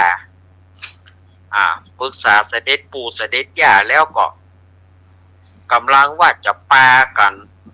จะไปดีบ่ไปดีนี่เนาะกำลังจะตั้งท่าว่าจะไปฮับพระเจ้าจะไปฮับพระธิดาในเมืองพาราณสีนี่นะตอนนี้นิทานธรรมผูกที่7เดี๋ยวจะมาเล่ามาก็จบลงตะอีเนอสดายญาติโยมวันผูกก็ฟังแถมตอน1เป็นตอนที่8เป็นผูกที่8เนอผูกที่8วันผูกอาตมาภาพจะเล่าให้ฟังว่าเป็นจะได้พ่องนี่นะเนาะ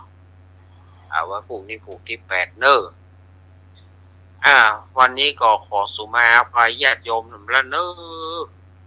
เพราะว่ามันตากฝนพอมันตากฝนแล้ว มันรู้สึกขันเนื้อขันตัวอาตมากับฉันยาแก้แพ้ไปเม็ดหนึ่งยาพาราเม็ดหนึ่งบอกว่าเมื่อเฮาปะเหล่ามันก็บอกออกฤทธิ์นะสลายญาติโยมยานี่นะพอเฮาตั้งท่าเหล่านิทานเอายาขับออกฤทธิ์ เบลอสถานญาติโยมฟังก็คงจะแปลกใจว่าเสียงยังอีเนาะไอ้ยังเบอร์เหมือนคนไข้รับนี่เนี่ยมันเป็นว่ายามันออกฤทธิ์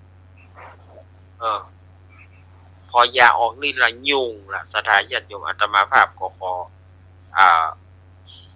หยุดยั้งไว้ก่อนเดี๋ยววันพุธก็ปิกมาเล่านิทานมาสนุกสนานกันใหม่สำหรับรายการนี้ยังอยู่ไปแถม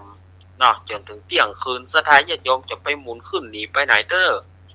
ฟังรายการของเฮาให้จบเนาะก็ผมก็ขอขอบคุณท่านอาจารย์วิศวัฒน์วรกิจโจครับผมที่ได้เอื้อเฟื้อเวลาให้กับตัวเก้ากับผมขอนมัสการขอบคุณทุกปีตะวันด้วยนะครับครับผมแล้วก็ขอบคุณพี่สมัยเนอร์เจ้านมัสการเจ้าขอบคุณลุงหนุ่ยเนอร์ครับผมนมัสการครับแล้วก็อนุโมทนากับสถานญาติโยมทุกคนสถานญาติโยมก็ฟังกันต่อไปเนอร์คืนนี้กับสถานญาติโยมเมื่อจบรายการแล้วรับดีฝันดีมีแต่โจกมีแต่โจกมีแต่ความสุขความเจริญเหมือนกันทุกคนเนอร์ก็เดี๋ยวก็ฟังในการต่างๆของ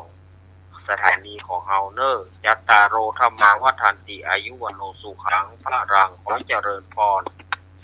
ถูกครับ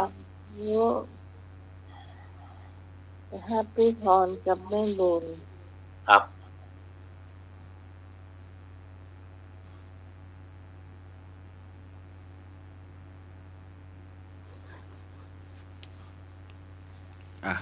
นะครับจบไปแล้วกับช่วงเล่านิทานม่วนนะครับวันนี้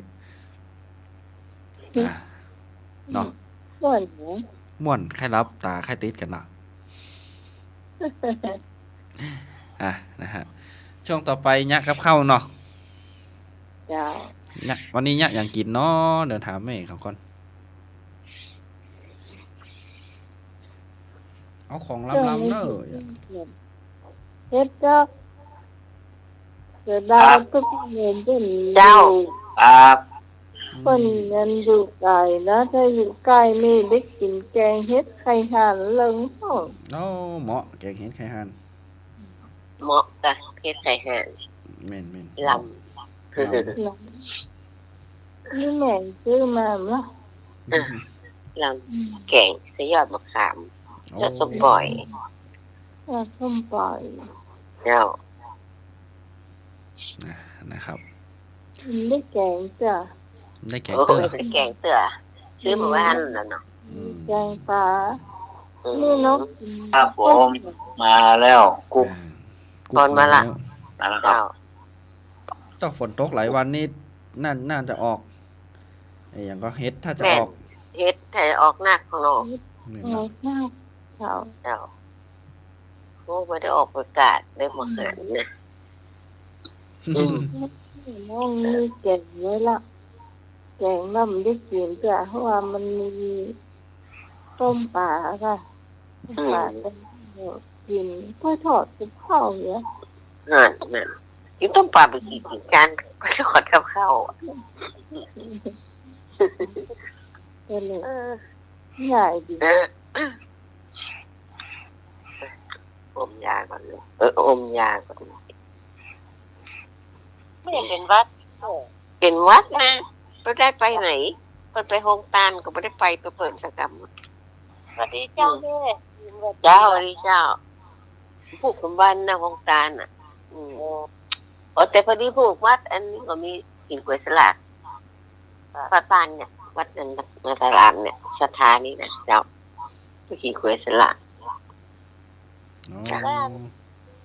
ผู้เต้ากับแม่ของทานน่ะ ก็ได้ไป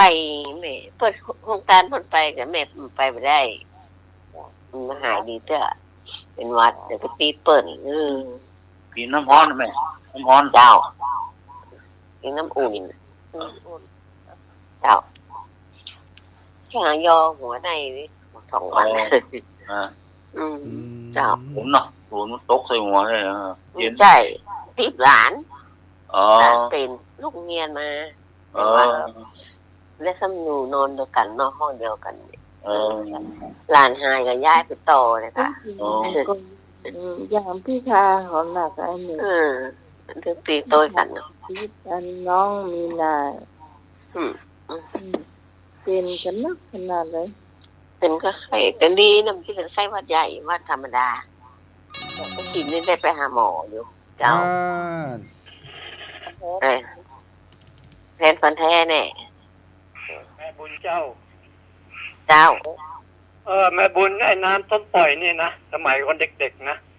สมัยก่อนเขาใช้น้ำสาวข้าวนะเขาเจ้านะ เจ้า ก็หอมแดงแล้วเอามาโปะผมหัวเนี่ยมันเป็นไข้หวัดนะเขารักษาอาตมาตอนเด็กๆหายนะ เจ้า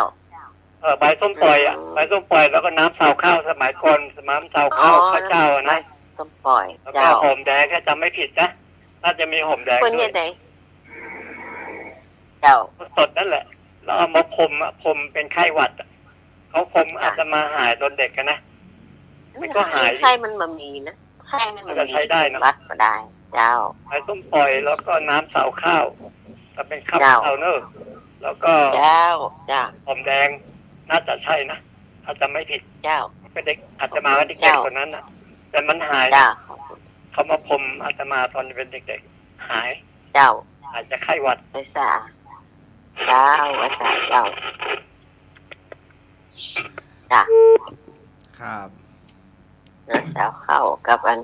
แล้วก็ปล่อยเขาก็ไข้มันมามีกันนะหรือปวดตัวน่ะ2 วันแรกอ่ะ ครับ ลูกเตียวไปไหนถึงได้ โอ้ ก็หาลูกได้ไปการได้2 วันนี้ละ ครับ เจ้า กับข้าวกับข้าว กับข้าวแม่จะแกงไก่เสียข้าวคั่วขยะก็แกงข้นๆหน่อยนะแล้วก็แกงข้นๆอย่างแกงหอยนะ ไก่ยุ่ง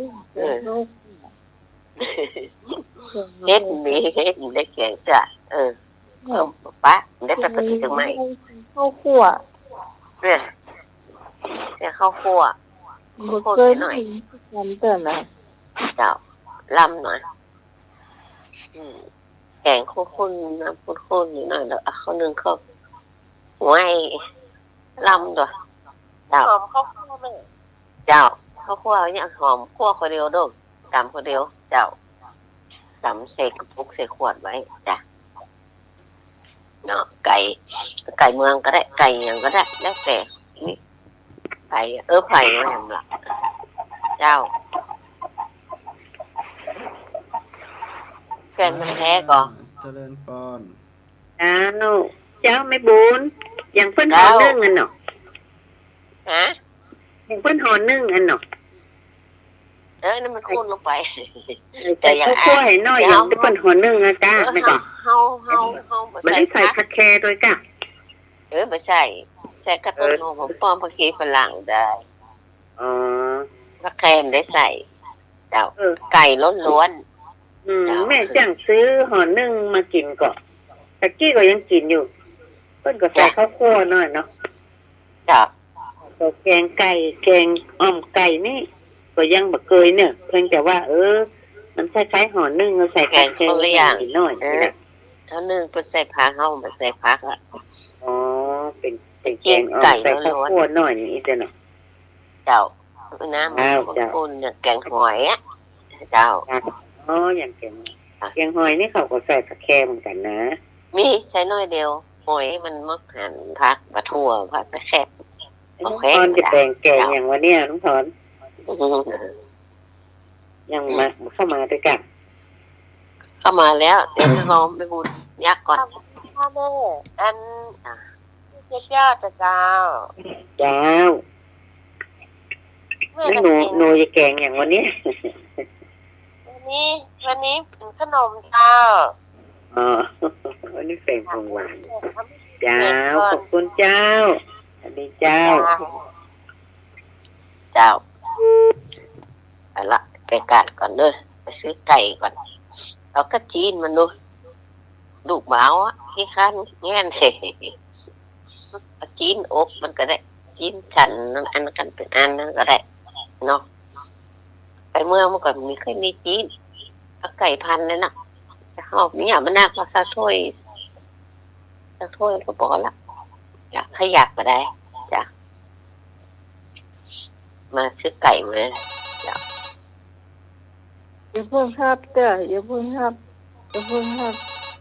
อย่าต้องฮับเด้อให้แม่บุญอู้จบก่อนเจ้า ท่านไม่ได้อู้อ่ะ ไก่มาละไก่ซื้อไก่มาละ ต้องอู้อ่ะแม่อู้ไปเลย เจ้าซื้อไก่มาซื้อผักป้อมต้นหอมผักชีฝรั่งเปิดมาหลักบ้านเนาะล้างไก่เกลือเขาล้างจิ้มไก่ล้างมุกรสนะแล้วเอามาซอยเป็นกุ้งไปยังเขาแข็งอ่อมนะชิ้นนั้นเป็นติ่นนะจ้ะใส่ถ้วยไว้เนาะอันนี้ก็ตำน้ำพริกนะใส่จะไข่ใส่ข่าใส่ข้าวมิ้นหอมบัวหอมเตรียมกะปิให้หน่อยเจ้ามากันให้หน่อยเจ้าตำพริกก่อนมันต้องใส่พริกมากมันเผ็ดเจ้าถ้ามากเผ็ดก็ใส่ได้เจ้าแล้วก็มากก็เอาลอยเอาก็ได้เป็นทุนเนาะเจ้าทุนลอยเอาก็ได้เจ้าตำพริกจำจับไข่ตำผ้าตำข้าวมีข้าวพริกเรียบเนาะละมันเอาเครื่องใส่ไว้ละดังไฟหม้อมาตั้งเอาหม้อตั้งใส่น้ำมันน้อยๆต้องใส่น้ำเอาจะจอดเอาละอ่อนบ่อน้ำพริกคั่วจะคั่วหอมตึ้งเกิดข้างบ้านช่วยนะเสร็จแล้วก็เอาไก่ลงคั่วหอมแล้วก็ล้างคกอันนั้นคกก็ใส่คั่วมันกดไปกดมาหอมแล้วบ่เติมน้ำก็มอกมันท่วมก็เอาอ่ะต้องใส่น้ำเพราะเขาต้องการขุ่นเนาะเดือดบุหมอเอาไปกุ๊กเอาไปกุ๊กเนี่ยกุ๊กจักไทยหรือก้อมเนี่ยจัก2 ก้อมแล้วก็ใบบักหูเนี่ยข่าเนี่ย4-5 แว่นเอาใส่ตัวให้จะหอมเนาะแล้วก็ปรุงใส่คนดีกะรสกะจะแล้วก็คั่วเขาใส่ไก่นี่มันเปื่อยเนาะกระเดียวมันก็สุกละมันไก่พันเจ้าเปื่อยคนมันข้นนะบ่เนาะกินก็จับกับจางอย่างแล้วแต่เขามักเค็มมักจางมักเผ็ดเนาะครับกินเรียบร้อยผักมันนั่นก็ซอยไว้แล้วหน่อยต้นหอมป้อมสีฝรั่งเอาปุ่นสุกแล้วก็เขาหอยหน้าคนเอาไว้ใส่หน้ามันตัวเห็นในถ้วยเห็นหน่อยเหลือไปใส่มดเจ้าเอาป้อมต้นหอมนะเจ้าเวลาตักออกมาก็เอาต้นหอมป้อมนะหอยหน้ามันหน่อยลำหอมนะเจ้าเขาดึงอื่นมันนอนโอ้เหมาะเด็ดเจ้าถูกละแกงไก่คั่วไก่หรอแกงไก่ใส่ข้าวคั่วเจ้าถูกละเจ้ากินก็นึ่งกันนอนหลับแม่สอบทีนั่นแหละขยะครับมันจากปากจากคอเลยกินอยากกินอย่างหนึ่งเบาเจ้าเลยน้องพรจ้าอันนี้น้องจะไป เป็นขนมจีบเจ้าโอ้ยขนมจีบรอ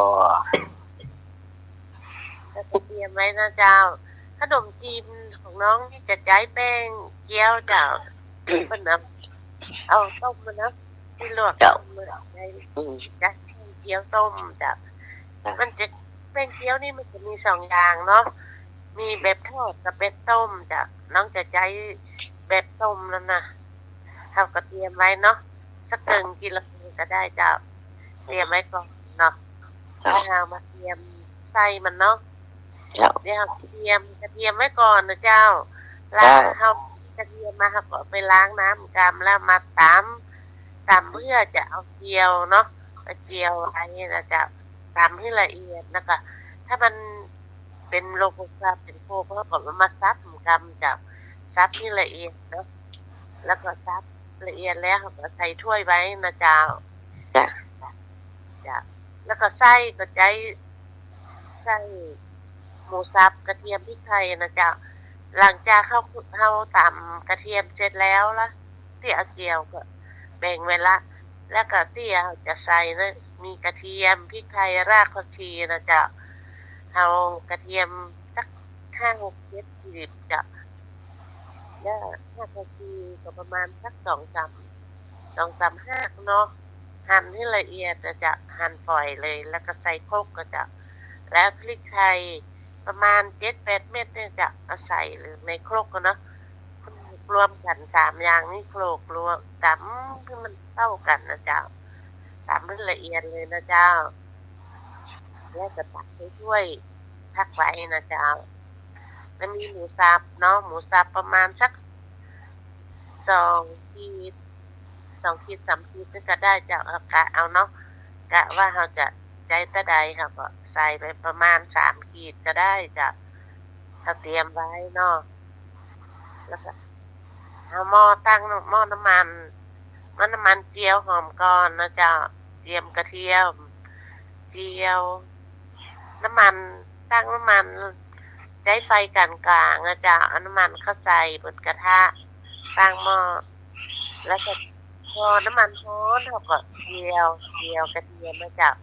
เจียวไปเจียวมาพอมันเหลืองดีแล้วเราก็ตักกระเทียมออกนะเจ้าตักกระเทียมเจียวออกใส่ถ้วยไว้นะเจ้าพักไว้ก่อนเนาะแต่ถ้ามันมีน้ำมันนักเราก็เอาเทออกก่อนเนาะเหลือน้อยเดียวก็จะเอาให้สำหรับพัดอันกระเทียมที่ใส่รากผักชีเนาะเราก็น้ำมันร้อนแล้วเราก็เอากระเทียมพริกไทยรากผักชีที่เราตัดละเอียดแล้วเนาะลงไปพัดเจ้าพัดหอมดีเลยจ้าแล้วก็ใส่หมูสับลงไปนะเจ้าใส่พัด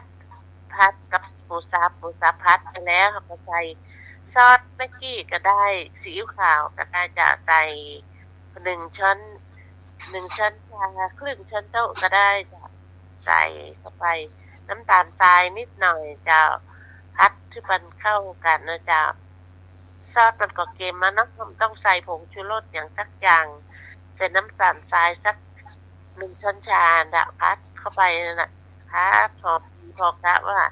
มันจะเกือบสุกแล้วก็เอาก็พักปิดใส่เลยนะจ๊ะแล้วตักใส่ถ้วยไว้มันเย็นนะเจ้า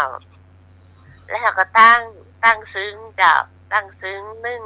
2 จานนั่นนะจานเอาซึ้งเข้าใส่เอาน้ำใส่ก้นซึ้งเอาซึ้งบนใส่แล้วก็เตรียมแล้วก็ใส่เอาแป้ง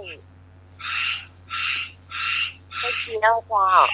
แล้วมาห่อกับไส้ที่เราพัดไว้เนาะจ้ะห่อไปเรื่อยๆห่อพับ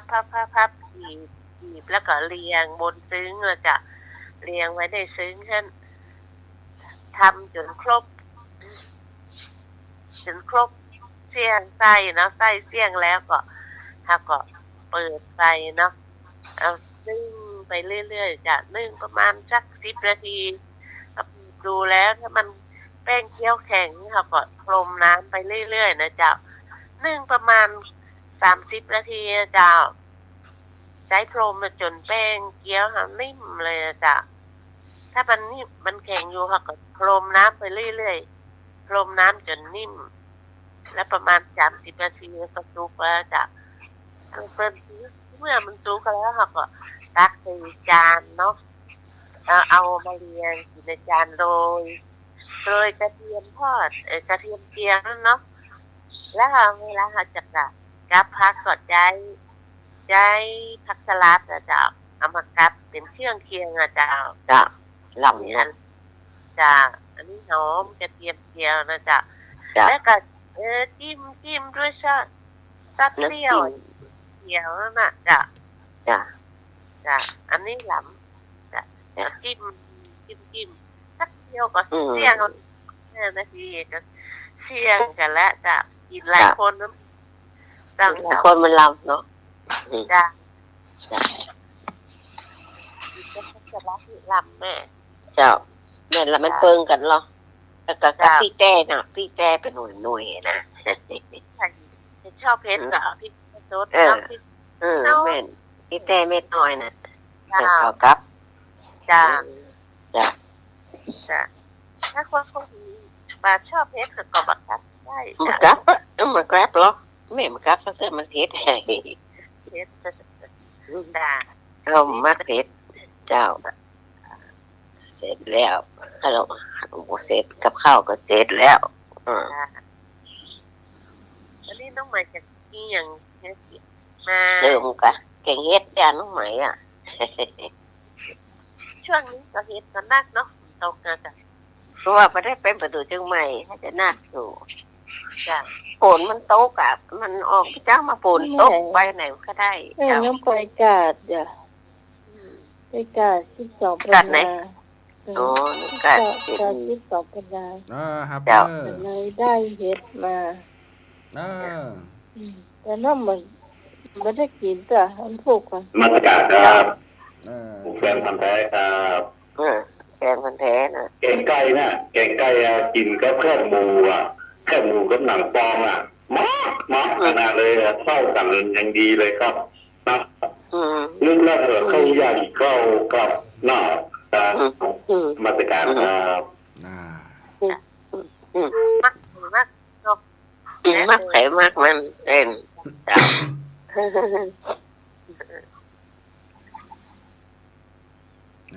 นะครับเอาละตุ๊กปีหนุ่มเพิ่นมากเฮ็ดอยู่ใกล้เตือนและแกงฮื้อกันประกรรมชุดละเดียวเนี่ย25 นาทีขนาดน่ะถ้าจะถูกน้องใหม่เนาะก็ถูกอ่ะ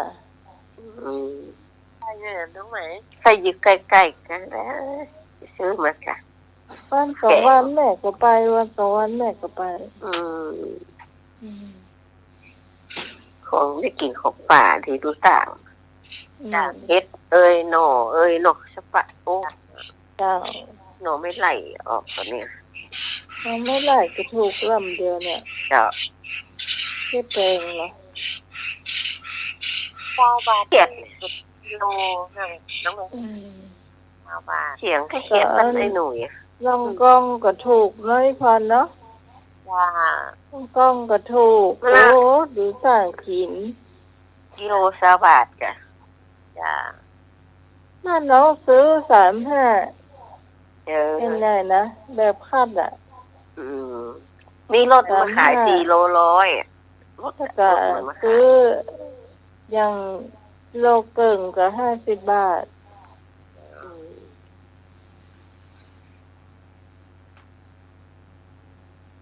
จัง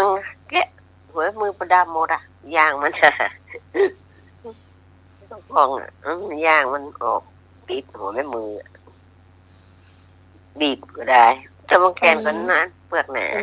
เป็นเงาแหละจะลำเป็นเงาแล้วแกนลีเห็นหน่อยน้ำเจมนตุ้งลุ่มนะแกนมนนั่นมาลำแกนลีนั่นลำหวานเปิ่นอันนี้เปิ่นรับรองเหรอหัวมันจะแหลมไหมแล้วมันหวานดิรับรองเบาหวานเบาตั้งสักบาทเลยเหรอต้องหวานแต่ ขาย มันก็ สา ออ ม ก ห้า ส้มไปหน่อยจะล กิโลเกิงกับ50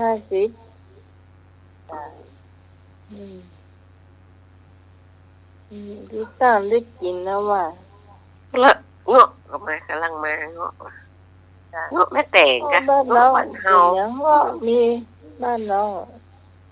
มีหน่วยหรือยังเลยเนี่ย มีละกะ ชุบไปละ กลาง3ตรงนี้ แม่บุญเป็นวัดให้ห้ามกินส้มเลยส้มบักเกี้ยงกับส้มเนี่ยพวกมื้อกินมันนานหาย เมื่อกี้แล้วส้มมะเกี้ยงอ่ะ นานหาย ก่อน นมัสการครับปลูกแปลงพันธุ์แท้ครับ งาม ไม่ รั ยั ก งนะหมอ สู้ลำไยบ่ได้ครับลำไยอะหมอหวานลำไยอะ โอ้คนที่หน้ามันรอมเด่นเนี่ยน้ำใยหมดแล้วน้ำใยหมดหน้าไปแล้วชอบทาง เปิ้นอู้ลองกองมาไปอู้ลำไย ฝนได้โพงหม กว ด นนะ สวนได้โพงเลยหมดละหมดลืมแล้วเหรอ อืม มันลงแล้ว มีได้ห้องน้องก้อยมาวันน่ะน้องก้อยนะก้อยจะดีไม่ควรมาจ่อยพี่สักคำมั้งถล่มให้นี่มั้ง ใหญ่ลองกองล้ำกันนะอ้อน้อ ลำกะ หลังยุ่มปลาเซโนนะก็เหมาะเนาะ หวานหน่อย ครบลึงหน่วยในนะด่า โค้งคมเลย ไอ้เจ้าพบตรงหน่วยไหน กินน้องกองอย่างโคกครับหน่วยในมันน่ะ หน่วยในปอมเอาออกอ่ะโอ้ นั่นมีเจ้าข้างหรอก ว่าก็เป็นยาไม่ว่าลงหน่วยก็กินได้กว่านี้เองเนาะ ช่วง ยัง นี้ มาพูดนะล่ะ ช่วงนี้ บางพูดนี่นะต้องกินเรื่องในนะครบจนในนะจะดีอ่ะหน่วยมันนะ ใช่ ป้าหน่วยมาขาย ช่วง ว่า นี้ได้กินอ้อยเหลือง ดอก อ้อยกัน เด็กเจ็บปากเจ็บตีนเดี๋ยวละกินห้อยนะได้ อ้อ เจ็บ ย ลิ้น ใส่บาตรตัว อืม เอามากินตัว ดอกอีน้อยมันมีประโยชน์หลายอย่างนะ มาดิ อ๋อ ฟันเนี่ย ครับกินเส้นร้อยแล้วสวักไปสวักมาโอ้ยยังรูดมานี่เนาะ เที่ยวรู้ตัว เหนื่อยเที่ยวหลอดนี่แหละ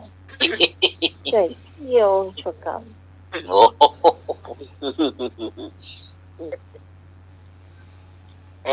ต่อไปอย่างละไหม แอม3 นาที หมดเวลาแล้วเด้อเที่ยวจ้ะ ชื่อประสานงานแถมกำเนาะน้ำไหมมี จ้าเนี่ย มีประชาสัมพันธ์ก็ ประชาสัมพันธ์ของงานวัดจันตันนะคะจะมาฝากมาเนาะงานกฐินวันที่23เดือนพฤศจิกายนกฐินนะเจ้าทอดบ่ายโมงวันที่22เป็นวันดาแล้วหลังจากนั้นวันที่24-25เว้นไป2 วันเนาะวันที่26จะเป็นการทอดผ้าป่าเหมาะเจ้า ผ้า เดื ป่า อนเดียว ต้น เนาะ เงินเนอะผ้าป่าต้นเงินสีนั้นได้ถึง360,000ก่อนเนอะวัดละพันเนี่ย พระท้องเราจะพระ ส ทา ถาบันหนักเนาะ หลายหมู่บ้าน เจ๊หลายหมู่บ้านกับบ้านรันตานเนี่ย อ๋อ มันมีหลายหมวดเลยอะ อ๋อผิดไป บ้านรันตานเนี่ยมีหลายหมวดบ้านกว้างเลยอะ อืม กว้าง โอ้ ปี ตั้งวัน ที่ที่ตอนนั้นเนนตะวันน่ะกะมาถ่ายทอดอยู่หรอ ตะกอนเป็นเน้นอยู่ น่ะกะ ซึ่งอย่างก็เป็นนักขโมยเนาะอาจารย์ทวัฒน์เนาะ แม่น มาเป็นพิธีกรเนี่ยปีนั้นได้นักได้360,000 คน โบสถ์เบิดแล้วล่ะ ต้น กะ เงินนี่นะอันนี้กฐินจะมีติ่งกฐินมีวันที่23อืม จากต่อไปเป็น นั่นแหละ เจริญก่อนใครโทรมา มันจัดครับปลูกแฟนพันธุ์แท้ครับ อืม ปีที่แล้วผมก็ไปแล้ววัดดันตาน่ะที่นิสมัยบอกออกมาว่าอะผมไปถามก็แล้ว อยู่ไหนก็บอกโอ้ผมไปวัดดันตาน่ะ ผมไปร่วมงานกับทีมเพื่อนครับที่มาแต่การครับ อ่า คนดอนตานแต่มาหูจักเนี่ยคุยว่าได้แล้ว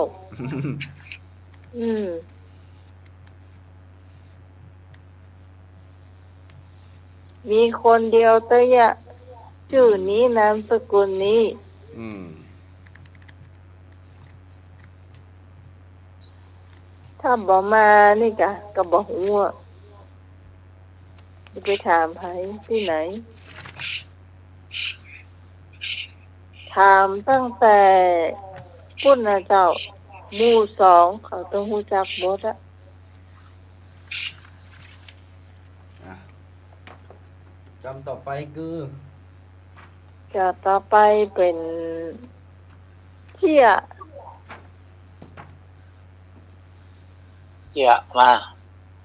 เอาไอ้มีเจียบ้าง คือ ก่อน ตู้บะหมี่เนอร์ ตู้บะหมี่เนอ นี่ ร์ เจีย แค่มีเนอร์ เจียอันนี้เจียวันเนี่ยกับวัน12 ปีนี่หรอก แม่น จะ12 ปีนี่มีอัน ตี4ตี5เนี่ยลังลูกลังไฟเนาะที่29ไปตายเข้าอย่างเนาะตายเข้าแล้วก็เพิ่นฝันว่าหลานฝันว่าอุ้ยมา2 คนไปน้อย มันกำลังดังฝันกำลังดังไฟอ่ะเรียกไปหาพ่ออุ้ยว่าจริงอุ้ยว่าใจยืนนั่นปากหูบ้านน้อยแกงยังเอาอีก1 หน่อสิงุ่นนะโอ้ครับอันขนมจ๊อกอุ้ยมันยิงว่าเที่ยวบะหมี่จักที่ละขนมจ๊อกละกินไม่ได้ว่าใจว่าได้ของนู่นหน่อ1 หอม1 หน่อสิงุ่นนะไม่ได้ละเที่ยวบะหมี่ละมันยิงหลานมีเหมือนว่ามันถึงไปเนี่ยเราก็ปีอ่ะไอ้หรอกะทรงมันก็ปีอ่ะเอาเว้นว่าแรกก็ปีนี้เอาที่มันมีเป็นหลับเป็นซ่าก็ได้หรอ โปรโตเกียวมีชาตินซ่าซ่าทำให้กะตีนเนาะ หลานว่าก็เอาขอได้ก็ขอสักอย่างได้ก็ได้ไงหรอเอาขอเลข3 ตัวนะมันยิงว่า2 ตัวก็พอน้อยยาว3 ตัวมันปอซ่าปอหลับไหมโอ้3 ตัวนี่เหรอหมาน้อยก็เห็นใจอุ้ย3 ตัวไงทำมันเต้นะอย่าเอาอย่างนี้แปลงหลับแปลงซ่าด้านอุ้ยเอาได้หรอโอ้นี่ที่29อุ้ยมาก่อนไม่ที่1ก็มาไม่ได้กะ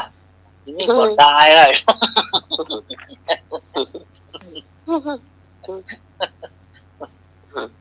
ครับจบเจียจบ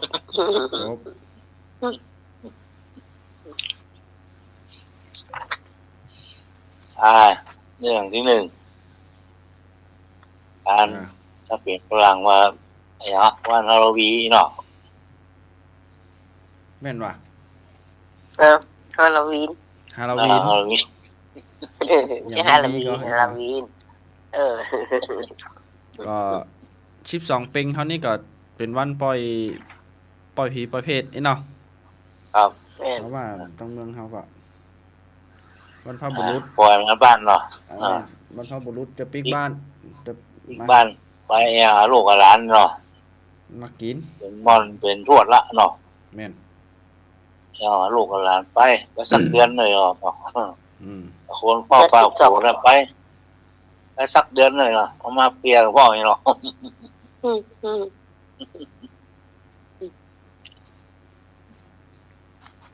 นี่ก็จบไปละนี่ก็มีเรื่องอันนี้ก็ครูเจ้านักเรียนไปเที่ยวห้องครูก็แล้วก็มีกันบ้านไปลอยอ่ะครูส่งกันบ้านมา แล้วก็วันนั้นผมเจ้านักเรียนไปเที่ยวห้องครูอ่ะห้องครูพักอ่ะ 3-4 คนไปถ้ามีนั้นสมุดพวกของครูเก่าเนาะเป็นเล่มมาวางอะไรเนี่ยมันก็เปลี่ยนมาครูบางว่านักเรียนมาส่งกลับบ้านครูมันก็เปลี่ยนไปอ่านว่าอย่างภาษาไทยนี่เธออย่างบ่ได้สักอย่างได้10กะได้10กะภาษาอังกฤษก็บ่ได้10เหมือนกันเนาะถ้าเธออ่านมาโรงเรียนได้คลิปนี่ละยังหมูเหลืองของเราอ่ะยังมันได้สักอย่างหรอกนักเรียนมันก็ดับเนาะนักเรียนมันก็ว่าอันนี้ไปเที่ยวห้องครูอ่ะน่าเก็บนะของครูมันเฮือครูอ่านเนาะชื่อครูมันก่อนเป็นประวัติของครูไปอ่ะพระเจ้าของนักเรียนไปอ่ะเกรดได้10หมดของครูก่อนนะมันว่าเปี้ยเอาครูนะเจ้าของนักเรียนนะครับมันว่านักเรียนส่งกันบ้านครูกับบริเวณนี้สักคำเลยครับจบแล้วครับ2เรื่องม่วนเด้อม่วนอยู่ม่วนอยู่ว่ะ ไป อ๋อบอก เจ้า แต่ว่าอย่างที่ไปแล้วบอกแค่ปิกไปแล้วบอกแค่ปิกบ้านนะ จังหวัดเลยกะ ใช่ ครับ ใช่ เนาะ มาละจ้ะแม่คนแรก จะน้องไม้ อ๋อปิดมันนวล แม่นวลจะมาเล่า สวัสดีเจ้าแม่นวลวันใดแม่นวล อ้าวแม่บุญขอแม่บุญหายไปโวยเด้อ เจ้าขอบคุณเจ้า พี่นวลจะเล่าเชียร์ก็ มาเลย เรื่องจริงสมัยก่อนได้ก็เจ้าเจีย อย่างเขาอ๋อสมัยก่อนน่ะเก่าได้กะเป็นอย่าง จ้ะสมัยแต่ก่อนนี่เป็นแหกควาตานเนาะแหกควาตานเข้าวัดนี่เขาเป็นกนมสาวนี่เขาจะแนต้อนรับหัววัดเนาะก็จะใจน้ำต้นนะแม่บุญเนาะ เจ้า ถ้าหัววัดยังมาเที่ยวเขาก็เตรียมน้ำใส่น้ำต้นมีกอกที่เกลือน่ะยายเป็นแหลบถ้าหัววัดมาแล้ว ควบไว้ใหญ่ จ้ะเข้าหัววัดมาเขาก็เอาไปต้นรับก่อนน่ะ จ้า แต่งตัวงามกันนะเป็นสาวเป็นนิดเนาะแล้วทีนี้อันนี้เตือนอันนี้เรื่องจริงนะเป็นสาวน้อยสาวหมอกงามนะค่ะเป็นหนุ่มสาวน้อยหน้าตาชั้นซ้อยเลย นะบัดเดี๋ยวนี้แกเท่าหนังยาเลยเวลาคนแห่กองเข้ามาเนาะแล้วเปื้อนของแม่นวลน่ะกำลังจะเอาน้ำต้นไปถอกน้ำเมื่อเปิดกำลังถอกดีๆเนาะคอน้ำต้นมันหักอ่ะคอหักอ่ะมันซวยวันนั้นมาโหเป็นได้มันซวยซ้อน2อย่างนะเข้าหัวกับพอดีเข้าหัวกันเนาะพอแต่อันพุทธกันแห่เข้าวัดมาแล้วก็แล้วไปละอันวัดนั้นเป็นผ่านไปแล้วเนาะก็อู้กันว่ามันต้องอายมันเป็นยังไงแกแล้วเห็นเตี้ยงน้ำละหัววัดเข้าบ้านเข้าวัดมาเนาะอันนั้นเป็นตีกล่องจ้างฟ้อนเล่ปักตุกตึงนงตุกตรงนะคะอันนั้นเอกอะเอาไปต้อนข้าวเหมือนกันเนี่ย แล้วมันก็จะลังเสิร์ฟอ่ะมันกำลังจะเอาน้ำเนี่ยเนื้อเปิ้นเนี่ยแล้วคนที่เปิ้นติดกองเนี่ยเปิ้นเงี้ยกองซ่อมมาไปบุ๊บใส่ปากมันจะ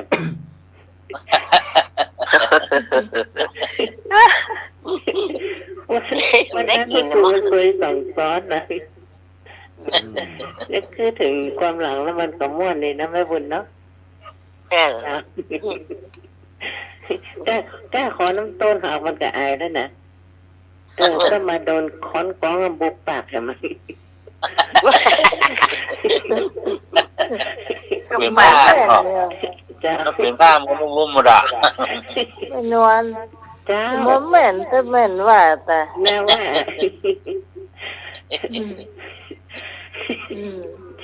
พวกนงเหรอนั่นแหละตุกดึงนงตุกเนี่ยนะแกจังฟ้อนมันโฮมเลยหรอโฮมเงยๆเลยด่างฟ้อนเหรอไปเสิร์ฟเพื่อไปเสิร์ฟคนที่เป็นตีกองอ่ะเนาะตีกองตีอะไรจ้าดีจ้า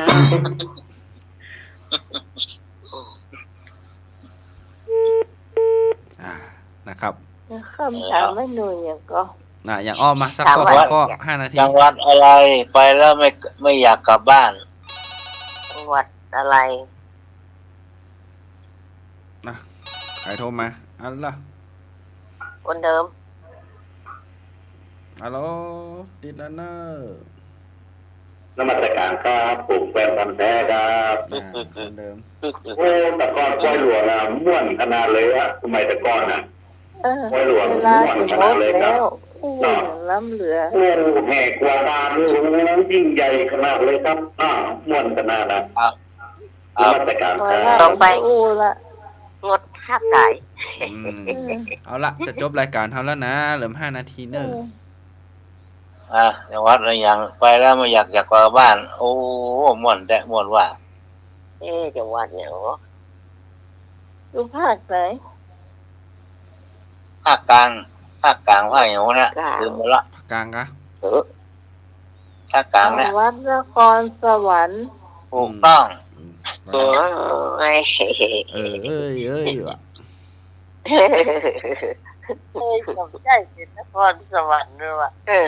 นครสวรรค์มีใครมีก่อนอันน้ำไหมสักข้อเจี๊ยพรละเอามาเจี๊ย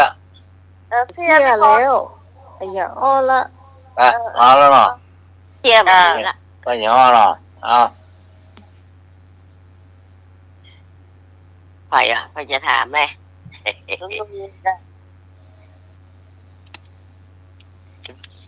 เคยจบไปเลยจะจบแล้วนะทุกปีมีก่อนตุ่มมามีตาจะตุยติดกันแล้ว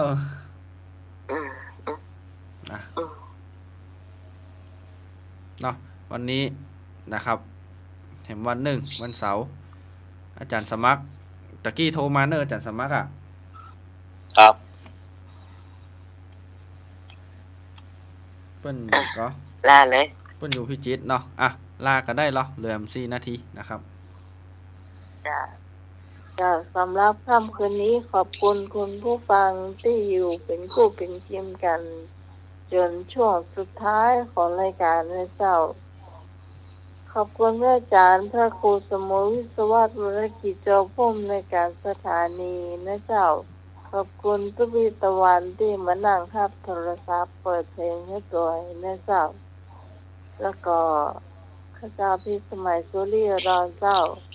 จากบ้านจานตันตำบลเหมืองแก้วอำเภอแม่ริมจังหวัดเชียงใหม่วันนี้ต้องลาคุณผู้ฟังไปเพียงตัวอีกก่อนพร้อมทั้งทีมงานธรรมะคลายเครียดทุกคนเราจะมาพบปะกันใหม่เจ้า3 ทุ่มถึงเที่ยงคืนวันพรุ่งนี้เจ้าสำหรับวันนี้สวัสดีเจ้าวันนี้เจ้า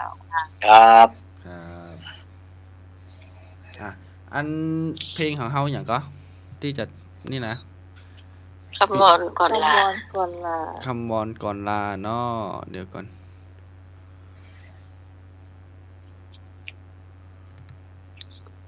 ร้องเพลงกันเนาะ อ่าเดี๋ยวฮื้อจันเปิดฮื้อเนาะ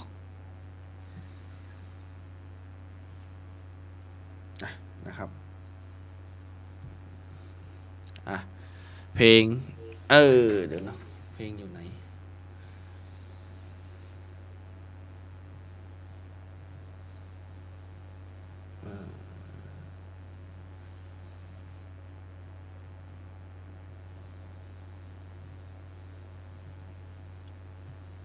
เดี๋ยวสักกรรมเนอะ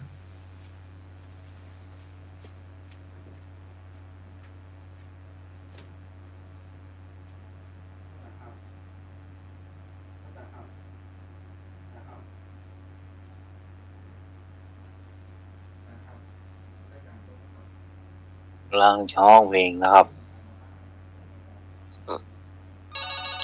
ก่อนก่อนลาต้องรับละโทรมา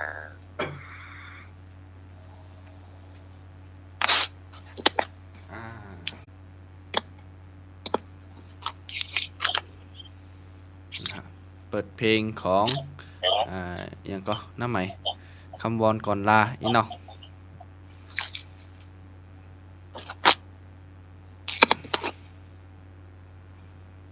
นะครับ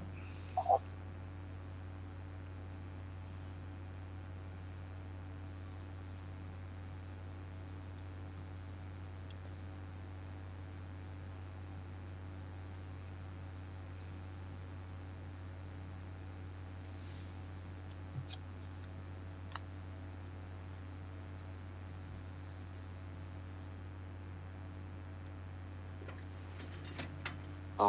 เรื่องซีรีชัย